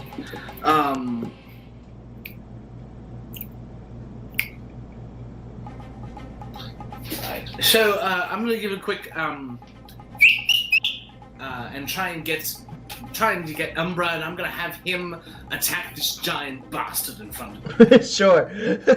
Yeah, Umbra tried to dive at him as he charged you, and then did Umbra get hit by the repeater shot? Did you roll a defense test for Umbra? I did, and that was what I spent grit on. Oh, cool. So Umbra made it by. Yeah. So like, and then like this like two bolts fly right past Umbra. Umbra doesn't even care. Umbra is like worrying about protecting you, and just like leaps forward at this guy. Go ahead and roll Umbra's attacks. Thank you. Umbra is up against an 11. And there's nothing I can do to change that. I guess I could play to the gallery, but fair enough. All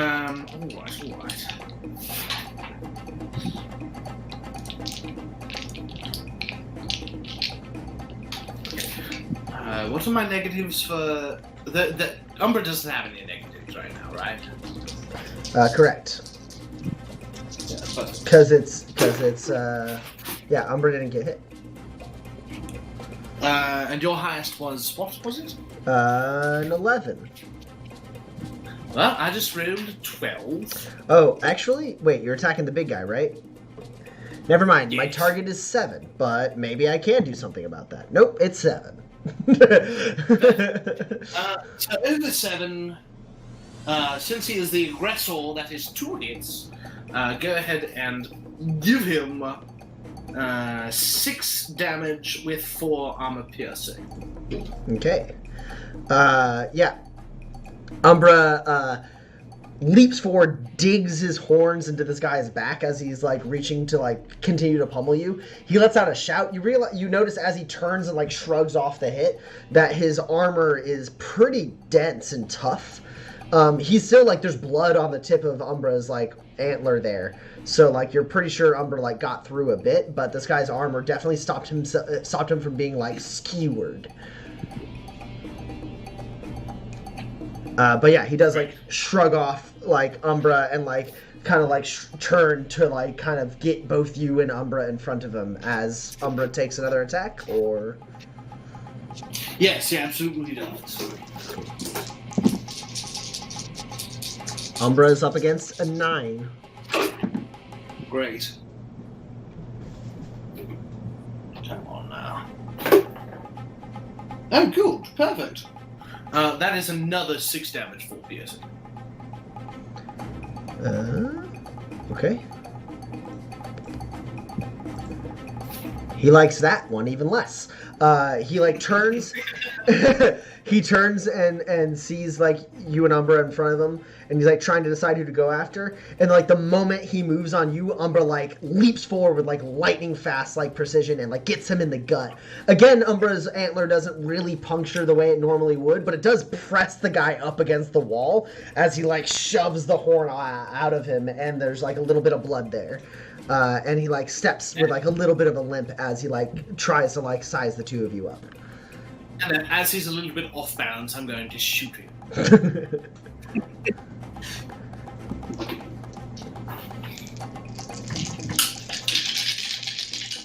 He's like fucking Teddy Roosevelt. If he dies or not. He does have a massive mustache. He's got a receding hairline and a massive mustache and a scar down his face. Orville, though you can't see him, you know, has a pencil-thin mustache and no scars on his face, but a tattoo on his neck. I love these guys defining things are size of mustache, what's on their face. Well, that's all you got. You get a portrait from the shoulder up. I get it. Total censored world. It's just very funny to hear out loud. I think it's great. I've got a high of 15 on that shot. Oh my god, what a bad roll for me. I have a 5. I did roll 3 of them, though. I got 3 5s. Lucky for you, I rolled a 2 and a 3, so that's only 2 hits. Hey. That's going to be... what have we got? 15. Why do I keep grabbing the old one? It's not helpful. 15 with 2 piercing. How many times have I fired? Whew. All right. So yeah, Rhett Kirby is trying to size things up, and then he moves in on Umbra to try and like take Umbra out. And at that moment, you just push, like just like hit him right in the ribs, and his armor like splinters and shatters, and blood shoots out as he like stumbles and drops to a knee, and then Umbra like stabs down with his antlers, and Rhett is just barely able to roll out of the way as he like scrambles back to his feet. And now he's not so much in like his like boxing stance as he has like his hands out trying to decide what to do next, as he is very hurt from that shot. Also, Addy, I don't know if you're still connected, but you are. Something is happening. Axe That's corner. amazing. Oh no! Your video is freaking out. Yeah, you're fine. That's amazing. There you go. Hey. Nice. And Pax, it's your turn now that you're back. I hate Yeah. that. I will turn to Roland, and I'll be like, "It sounds like there's fighting. Are you gonna be Yes. okay?" Listen, I'm fine. I don't wait for whatever he's about to finish. He says listen, and you just bolt. He still says I'm fine to himself. It's important to keep these things, you know? You round the corner, Pax, and you see Umbra and Kinsey squared off against a pretty rough-looking, large fella that you also recognize as Rhett Kirby. Oh. Okay. Let's see. Yeah, I would like to. Am I gonna close the gap? Maybe. Yeah. I'm gonna close the gap. And Okay. And do some drumming on his skull. It's hollow anyway. Are you trying not to kill him? No, I definitely am trying to kill him. Okay. I just want to make sure. You said pummel for a second, and I was like, oh, are you doing like the handle smacks again? Cool. Yeah, you bear down on him. Yeah, you bear down on him with your blades. Kinsey, as you're stumbling back, like kind of pulling away from this guy, you see out of the corner of your eye just like quickly approaching a shadow, and you just take an extra step back as Pax leaps in front of you. Thank God. Go ahead and roll your attack, Pax. Okay. And I have pure strength, which gives me an extra power if I hit, which is cool. Seems likely. You're up against a 7. Well, you never know.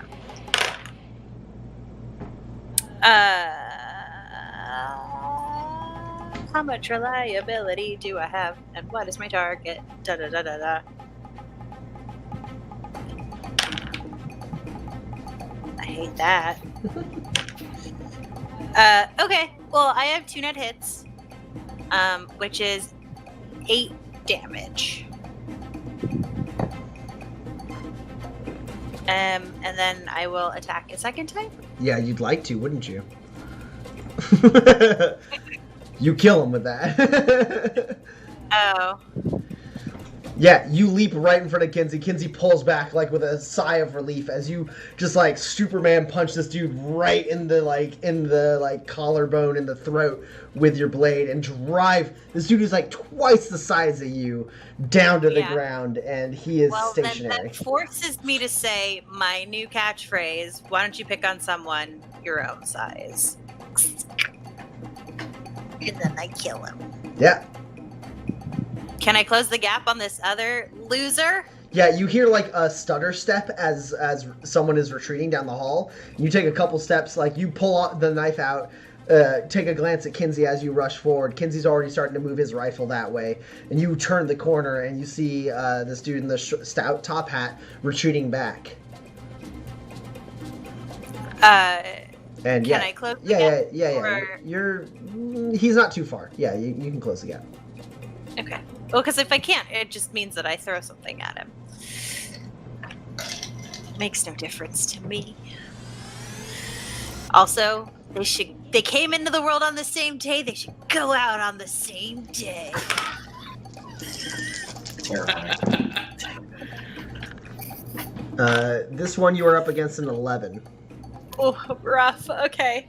I also have an 11. Nice. All right, how much I damage? rolled a 1, a 2, a 3, and an 11. Okay. Dang. It's 4 damage. No piercing. Yeah, you catch up with this guy and you leap up with both of your like knife blade tonfas and you drag them down his back, splitting his armor as he stumbles forward, but you don't see any blood. And that's Pax's turn. Yeah. Hey, I'd really like the whole 10 spurs if you just stand there for a minute. He stumbles through the hall, through the doorway, and then like leaps to the side, and you see 2 other people in this room that he just leapt into, and they level firearms at you and fire on you. Don't I go before them? No, you had your turn. You had your turn early. So these guys are on a different initiative slot. They were at the bottom. Oh, okay. Yeah. I thought it had come back around. Now, the twins had their own initiative, and then these 2 guys have their own initiative. Great. Yeah. They're welcome to try. They're gonna. Yeah. And you're up against an 11 again. 13, 14.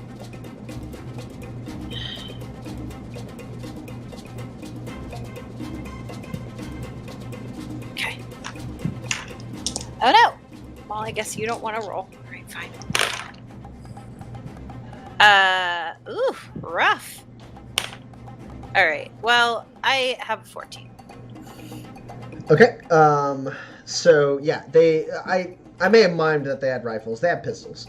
They both raise pistols. One shoots at you. You manage to dodge out of the way. The other one shoots at you. And you're only up against an 8 this time. I have a 13. Okay. So the second shot shoots at you. You basically, this dude dives off to the side. These 2 shots come. You immediately like combat roll forward to avoid them. The shots fly over your head. Kinsey, you hear gunshots, and bullets like pelt the area around you. Umbra like twitches, and then the Pax, you kind of roll up and like get out, and one of the 2 has the courage to run up to you and try to stab you with his knife. Cool. I already had my knife tonfa club things out because they also have mag core in them. Yeah, I know. Okay. I just want to let you know. All right. Well, this person might hit me. He did get a 9. Aha! I have a 10. Well, okay then. Yeah, one of them like stumbles back as you leap at them, and the other one rushes forward with his knife and tries to like throw a knife at you, and you just like are like ping, ping, ping, like block, like he like slashes a couple times wildly. Oh, that's so cool! Ooh. Except for like Pax obviously doesn't do that. She's like, but Addie is like, Roland, it is your turn again. Okay. Remind me, Tobias Station is the sort of conflux of which 2 factory towns? So Tobias Station is pretty well within the Fort Dearborn factory town territory. It's not that far off of the San Cordero territory, but it's still at least a day's ride. Okay, so it's like inside Fort Dearborn. Yeah. I'm trying to build the bones of my grift. I Right? get it. I see what's coming.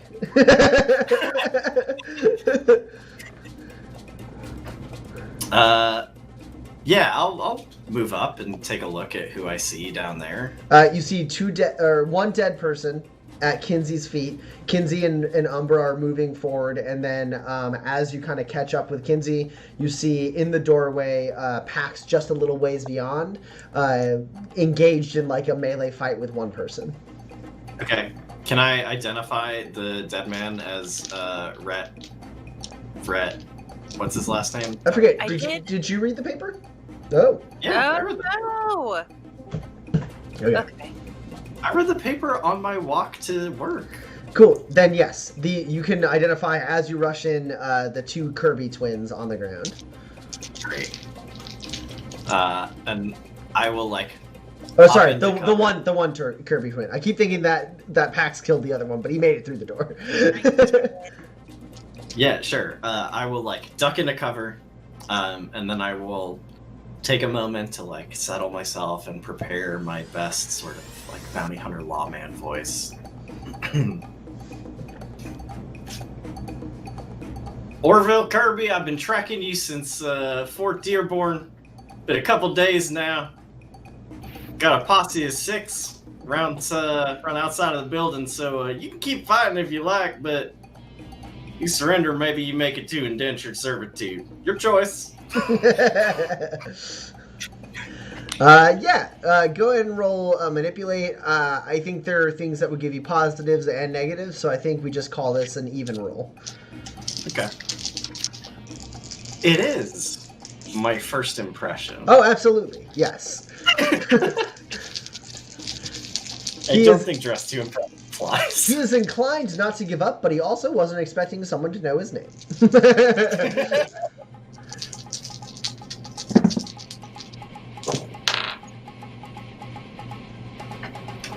God, Orville Kirby.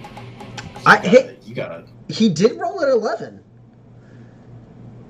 Like you may guess from his very fancy hat, Orville's the talker of the Kirby twins. Tommy, the dice I have rolled. One of my 5 dice came up at 20, which is like, oh god, that sucks. And then another one came up at 2, which is like, this is nothing. I then rolled an 11, an 11, and a 14. Woo! Well, okay, you are the aggressor, so your 11s make it through.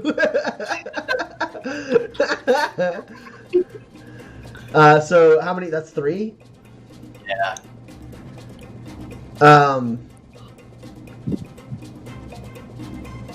So Pax, the two like the guy who like shot at you like pulls his gun back. The guy who tried to slash at you kind of like steps back, like gun and knife at the ready, not sure if he should attack again. They both look to Orville. Orville like straightens his top hat and goes, "You killed my brother!" Yeah, well, you know, he punched my friend real bad. Them's the breaks, man.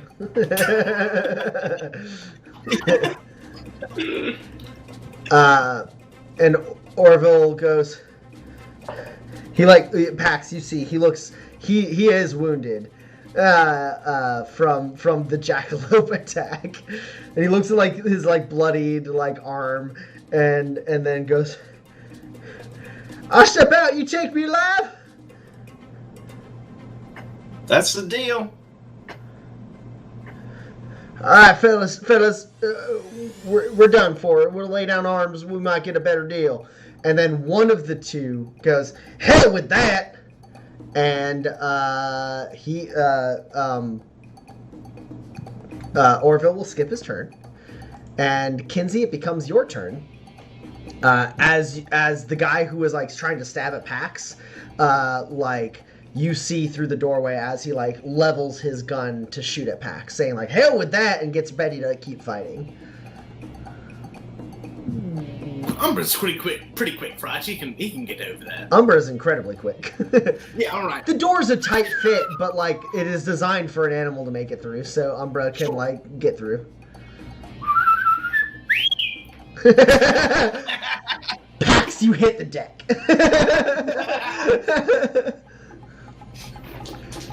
Oh, but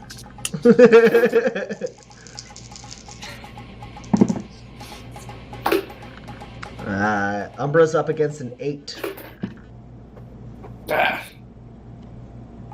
That'll take 2 hits. So 6 with 4 on the piercing.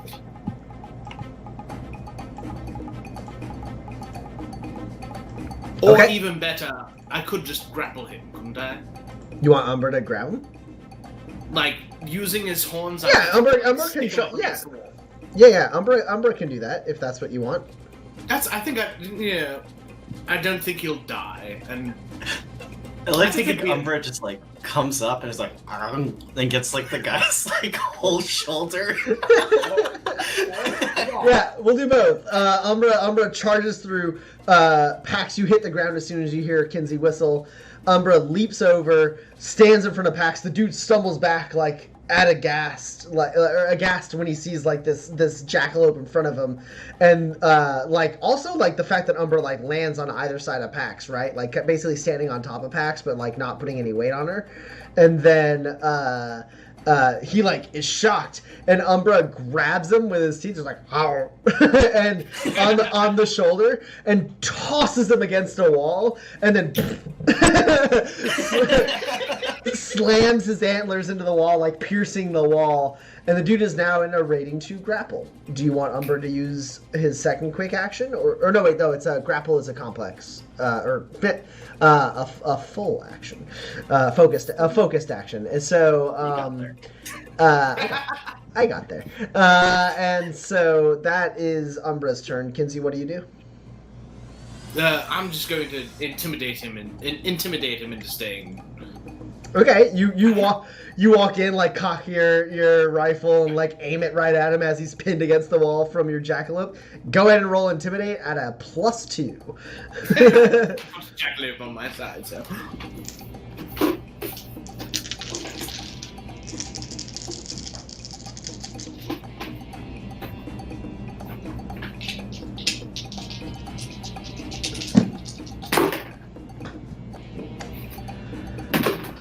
No, sorry. A high of 8. 6.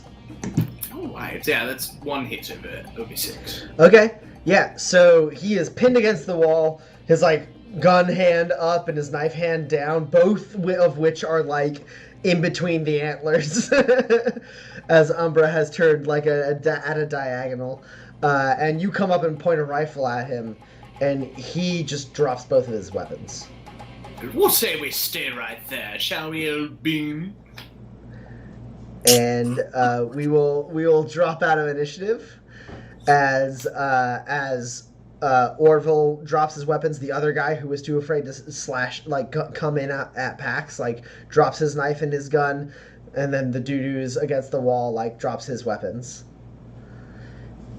And Orville kind of like limps out and like hands up, goes, "All right, we're giving up fair and square."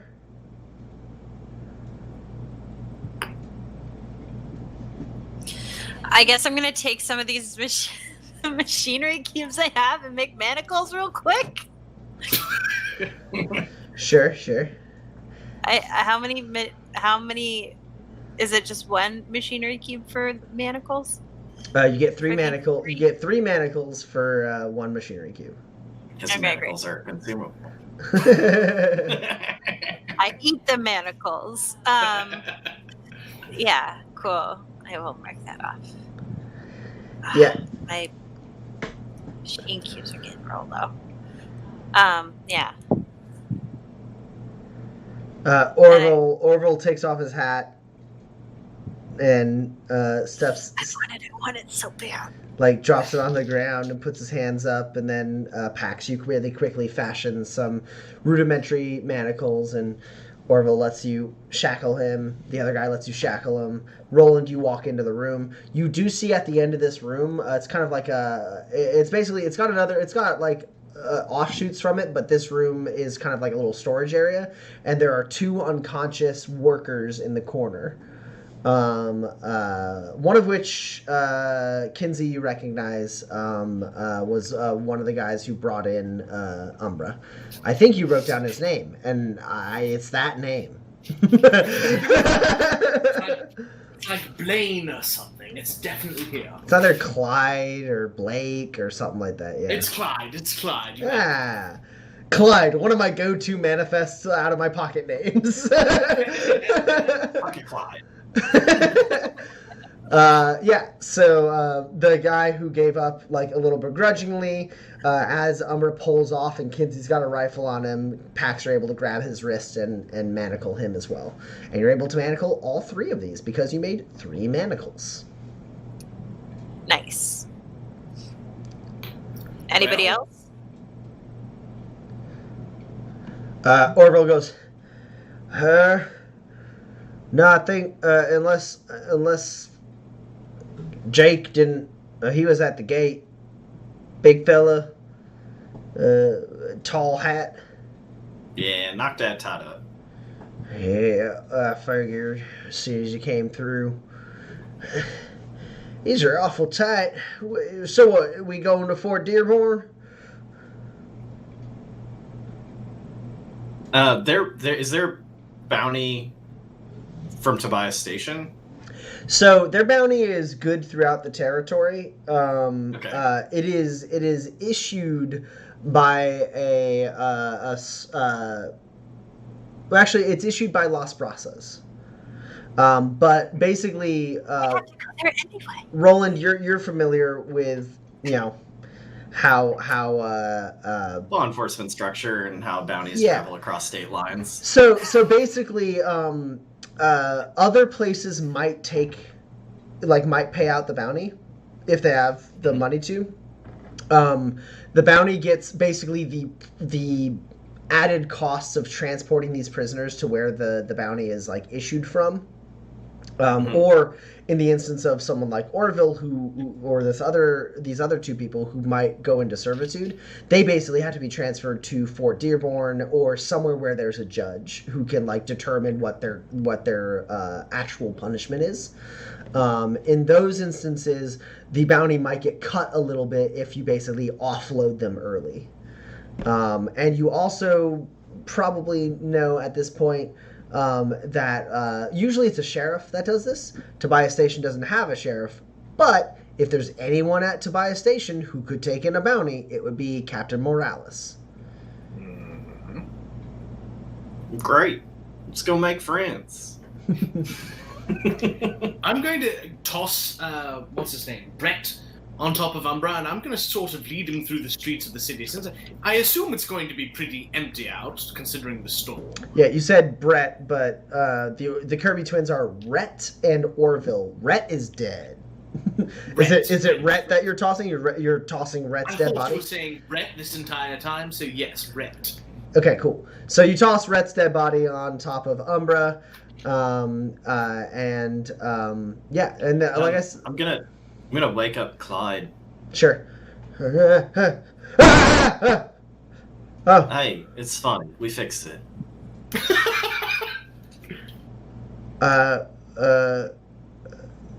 Mr. Charlotte, you gave your name, right, Roland? You said Roland Hollis? Yeah. Yeah, Mr. Hollis. Boy, am I glad to see you. Well, there's 6 of them. And with that matches with your math. There's 6 of them. One of them was the man in the gate. It's the Kirby twins. I told Clyde, we fixed it. We did the whole thing.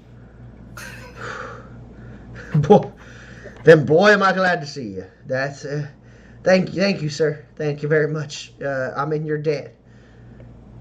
Well, as it happens. You mother.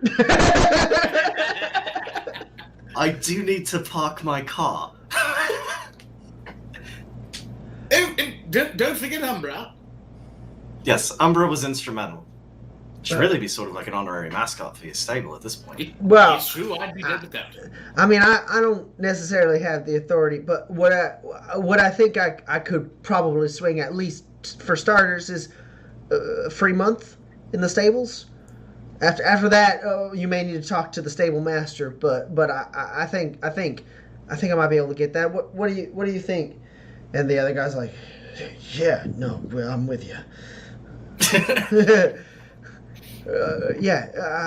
I mean, it's the least we can do, and I'll talk to the stable master and see what we might be able to work out. Great. That sounds fantastic. Car's out front. I mean, not out front, it's just inside. The storm's still going on. Hell of a thing. It's pretty bad out. It's a dark night. Dark night. Should have seen this bad folk coming. This is an ill omen, a storm like this early in the season. Well, I mean, it's just sort of weather. Everything turned out fine. No, he's right. It's a terrible omen. Nonetheless, It's very strange. I'll be communing with the elders and seeing what I might be able to bring about. I think Tobias Station needs a little bit of protection these days, but maybe I'm just speaking from my own experience. We're gonna go get the others together. I'll get your vehicle, sir, as soon as I can. Sure. Yeah, take your time. Just, there's actually, if you get to it, if you have some time, not now, not that important, but like, we did hit the tail end of that storm, and there's some spots that I'm pretty sure they'll buff out. If you could just take a look. I'll take care of it, sir. I'll take care of it all. I'll make sure it's spit and spam when you get there. Clyde, that's Thank you. kind of you. Thank you. Thank you so much. And Orville's like, y'all bounty hunters? Oh no, you're just punching No so far. Pax like elbows him in the gut. Okay. No, Orville, you're just punching so far above your weight class, you have no idea. A crime opportunity. We didn't expect anything, but we came here for the storm, and there was only the three of them working. It wasn't really planned. Rhett, he got insulted, and he took out. I'm sorry about your friend, he says to Clyde, and Clyde like grits his teeth and goes, "Make sure these men hang, Mr. Hollis." I don't think I have that authority, Clyde. I work at a courier service. Well, Hey. if the judges, if the judge needs a witness to the murder, I seen it happen. Rhett Kirby, he in a blind rage, he punched Sarah right in the throat. Broke off something in her throat, and when we tried to fix it, she bled out. Gross. I think the world's better off without that one then. Orville's like, "That's my brother, you son of a..." And Pax just like has complete control over him. Then I'm gonna load. I'll load up Rhett on top of onto Umbra's saddle. Can you go get the other one too? Jackson? What's his name? Yeah, Jason. who cares? I'll go get him. You do remember that the bounty was only for the Kirby twins, none of the Dunning Creek bandits. They were never identified. There was no bounty for any members of the gang. Well, I mean, Well, this isn't about a bounty, though. yeah, Yeah. You clean up the bodies. I mean, sure, maybe. I think we were all just really only concerned with the one who's alive, right? Like. Oh, well, that guy is... Oh, yeah, he's unconscious. Yeah, there's... Okay, yeah. So you get the unconscious one, you stack him up with Rhett, he kind of stirs a little bit, but is still unconscious. And then you march Orville and the other two bandits through. Yes. Yeah, we'll do a pep walk. I I'm don't. gonna. I specifically am not interested in a perp walk, but like, if it, Actually, Pax, you should probably like not be visibly involved with this, right? probably. No, that does make sense. I mean, we're trying to start a revolution here. We need somebody who can. Oh, okay. How does she do that? And Pax disappears. And I'm going to find a slow and depressing, but still slightly menacing Joey Rivers song to play as we walk these criminals through the streets. Joey Rivers? Yes. So you're not... No, Bobby Klein. Bobby Klein. Joey. Okay. Yeah, Joey has to be. He can't be associated with criminality. I think it's going to be. I'm sorry. No. Joey Rivers is who I meant. The gold tops is what I want, not. You slotted I was it. just trying to make it on his You slotted a gold top. You're not super familiar with Joey Rivers' catalog at this point. You slotted a gold top, and a song starts off like the standard, like somber Joey Rivers, being like, hold on. Somebody once told me the world is gonna roll me. I ain't the sharpest tool in the shed. Don't know about you there, Orville. She was looking kinda dumb with her finger and her thumb in the shape of a nail on her forehead. And you're like, yeah, this is obviously a nice slow. And then it's like, well, the years start coming and they don't start coming. Fed to the rules and I hit the ground running.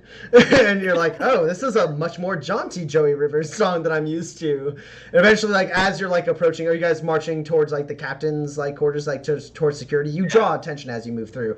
It's like, hey now, you're an all-star. Get your game on, go play. Hey now, you're a rock star. Get the show on, get paid, and all that glitters is gold. I like this. Only shooting stars break the mold. Like a jingle for cereal. So much more jaunty Joey Rivers song than you're used to, but yeah, so you do draw attention, like, and you notice you're being kind of trailed by a couple members of the security team as you make your way towards the captain's quarters.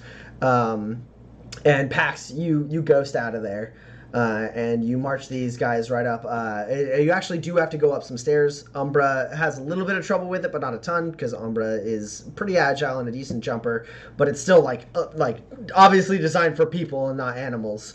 The security people are like watching you and kind of whispering to each other, and like then a third one comes, so you're being trailed by 3 security guards at this point. As you make your way through the halls towards where you know the captain's office to be, as you get there, the door is already open and Captain Morales is just leaning there, hand on pistol on her hip, and she kind of sizes you up and goes, "The hell am I up this early for?" And that's where we're going to end this session.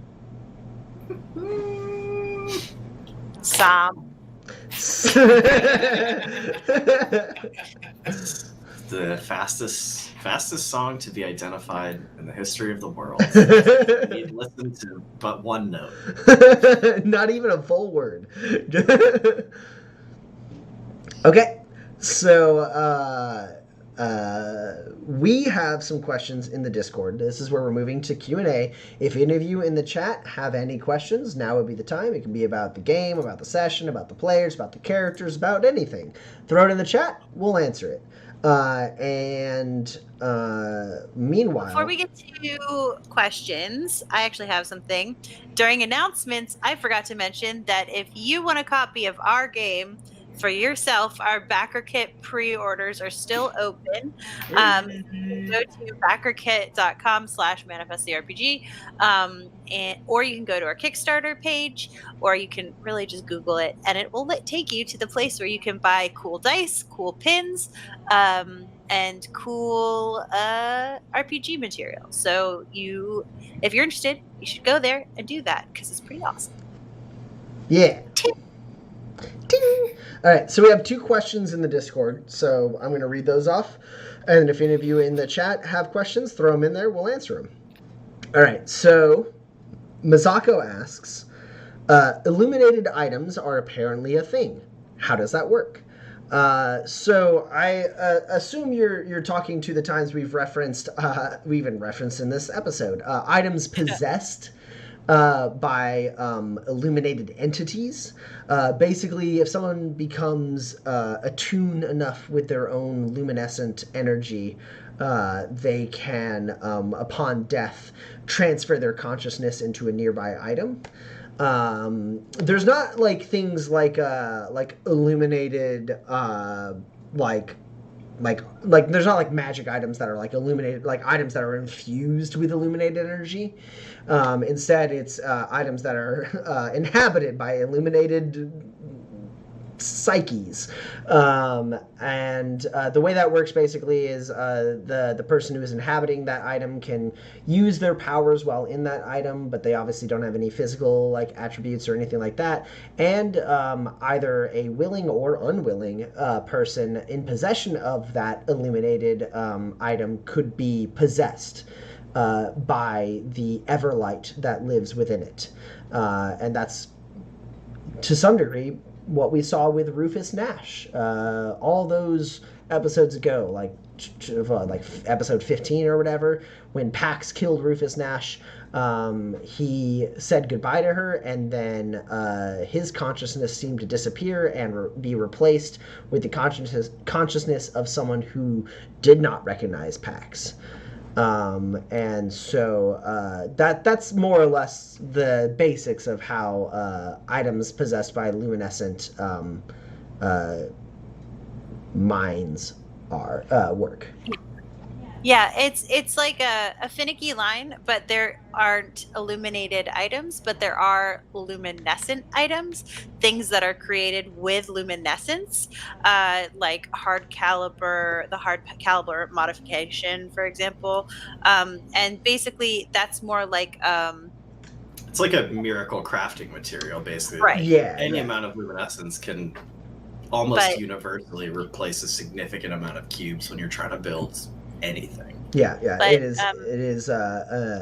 It's used in a decent amount of technology for sure. Yeah, but like an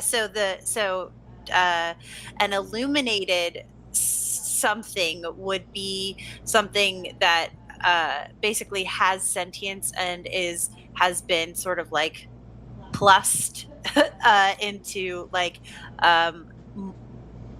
extra abilities than like their typically would be able to do, whereas like something that uses luminescence is just like powered up and isn't an actual like thing, like a living thing, basically. I think the important distinction is living things can be illuminated, items can be luminescent. Yeah. We might have a related... Oh, okay. That's not necessarily related, but it doesn't matter. The question that just came in the chat and the question in the Discord are both from Argitlom. So we'll start with the one in the Discord, which is, have you ever bolted an entire game system on to cover the shortcomings of another system?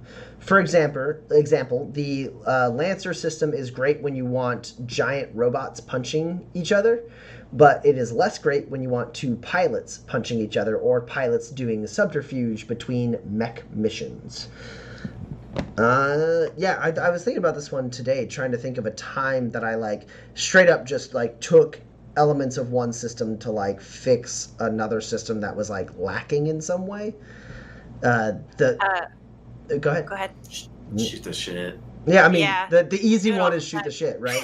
Yeah, so like shoot the shit, which is inspired by the cramped quarters from Uncharted Worlds, a powered by the Apocalypse RPG. That's a system that, like, the first time we played Uncharted Worlds, we were just like, this is amazing. It should be in every RPG.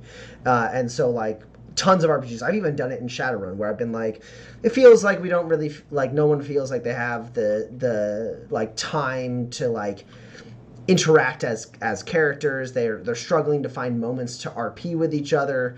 Let me see if I can retrofit cramped quarters into Shadowrun, right? And then I'm like, hey, you guys have a few days off between jobs. What do you get into? Everyone roll for stuff. See who you bond with. And that DNA exists in Manifest straight up, because we just were like, that system should be in everything. So we made a version of that system that exists within Manifest as well, because just any kind of tool that assists, like kind of throws an assist to the players, to like roll some dice and see if they get along, if they don't, because it's oftentimes like we've had so many great moments in this campaign that just like would never have happened without a system like that, right? These guys role play all the time. They are constantly role playing, but that like kind of moment where you're like, some time passes, you guys should probably like get up to some stuff.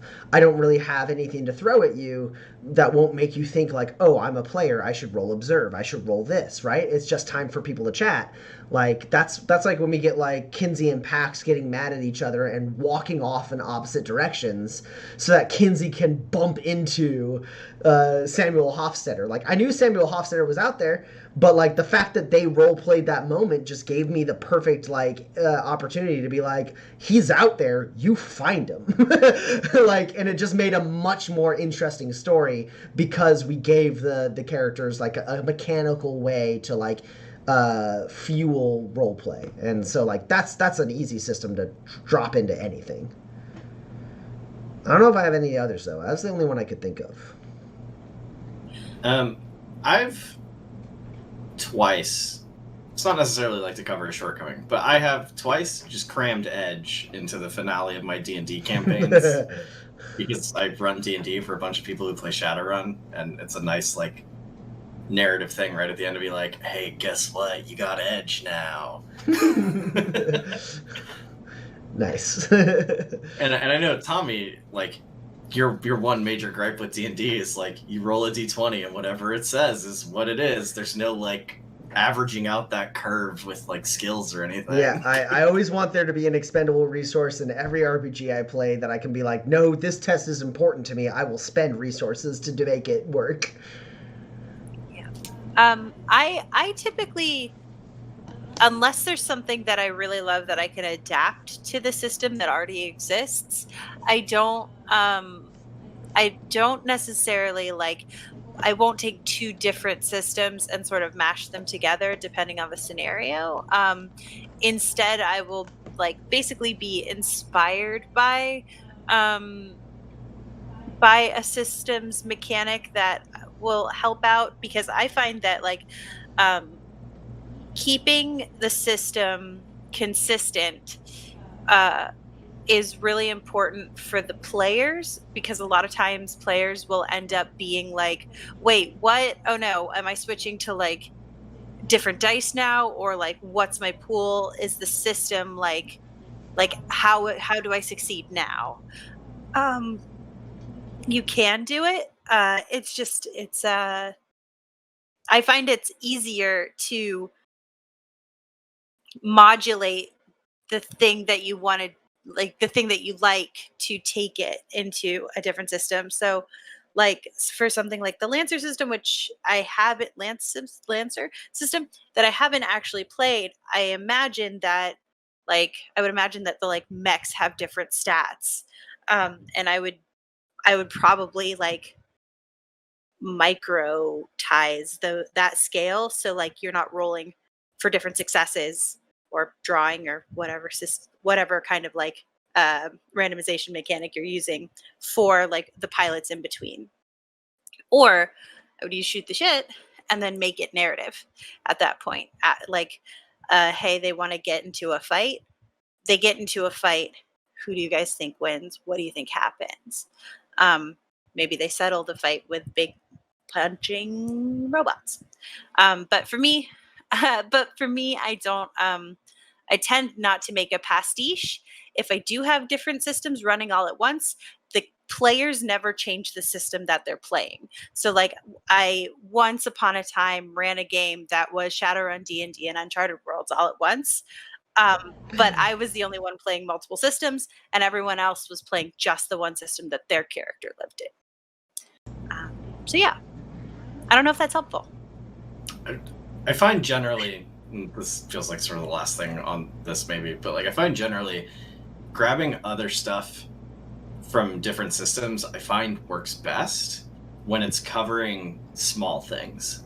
So like, oh no, my system doesn't handle like intrigue and my players want to do intrigue in between their big mech fights, it's tough to find like a whole nother RPG that can handle that. Like, oh no, there's not a great way to like get character moments in between sort of like these big set pieces and find like sort of the connective tissue scenes. Like, that's a problem we can solve with like a nice little like, hey, shoot the shit, roll dice, and let the dice tell you how you're supposed to feel about each other if you can't figure out time to do it otherwise, right? Yeah. As opposed to, you know, like, Yeah. this major thing we want to do. I'm always about, like, I can convert pretty much any game system into Fate. So if, like, you want intrigue and giant mech fights, Fate Core can do it for you in a way that few systems can. That was on my mind because, like, the one time I was tempted, well, not really tempted, more like retroactively felt like it could have been a good thing for me to do, was that's like similar to this is for Series 4, I think, of the Essential NPCs podcast, we played Tephra, a game that is now dead, I believe, still. It definitely died It died while we were doing it, but I think it's still dead. Unrelated. It is a remarkable world, and the system is very fun. But I think specifically for the campaign I was running in Tephra, the system didn't help a ton with anything that wasn't like combat action based, and there was a lot of stuff in that system that was like investigatory and intrigue and all this other stuff, and I was struggling to find ways to make that system work for that. And I have since that season of the podcast been like, man, that campaign would have been really good in the Tephra world, but with the Fate system, because the Fate system has the ability to kind of like really adjust to the kind of campaign you want to run. So like maybe there's ways to like convert systems into like something generic like Fate so that it can do all of the bases, right? There's a few other systems out there. There's like Savage Worlds, there's Genesis, there's Fate. There's tons of like setting agnostic systems out there that you can convert worlds into to play them in an all-arounder type campaign. So that's definitely something worth looking into as well. And then we do have one other question from Argit Lam in the chat, which is, how many cubes or materials would go into a hang glider? Just something that randomly popped into my head. There is a glider vehicle.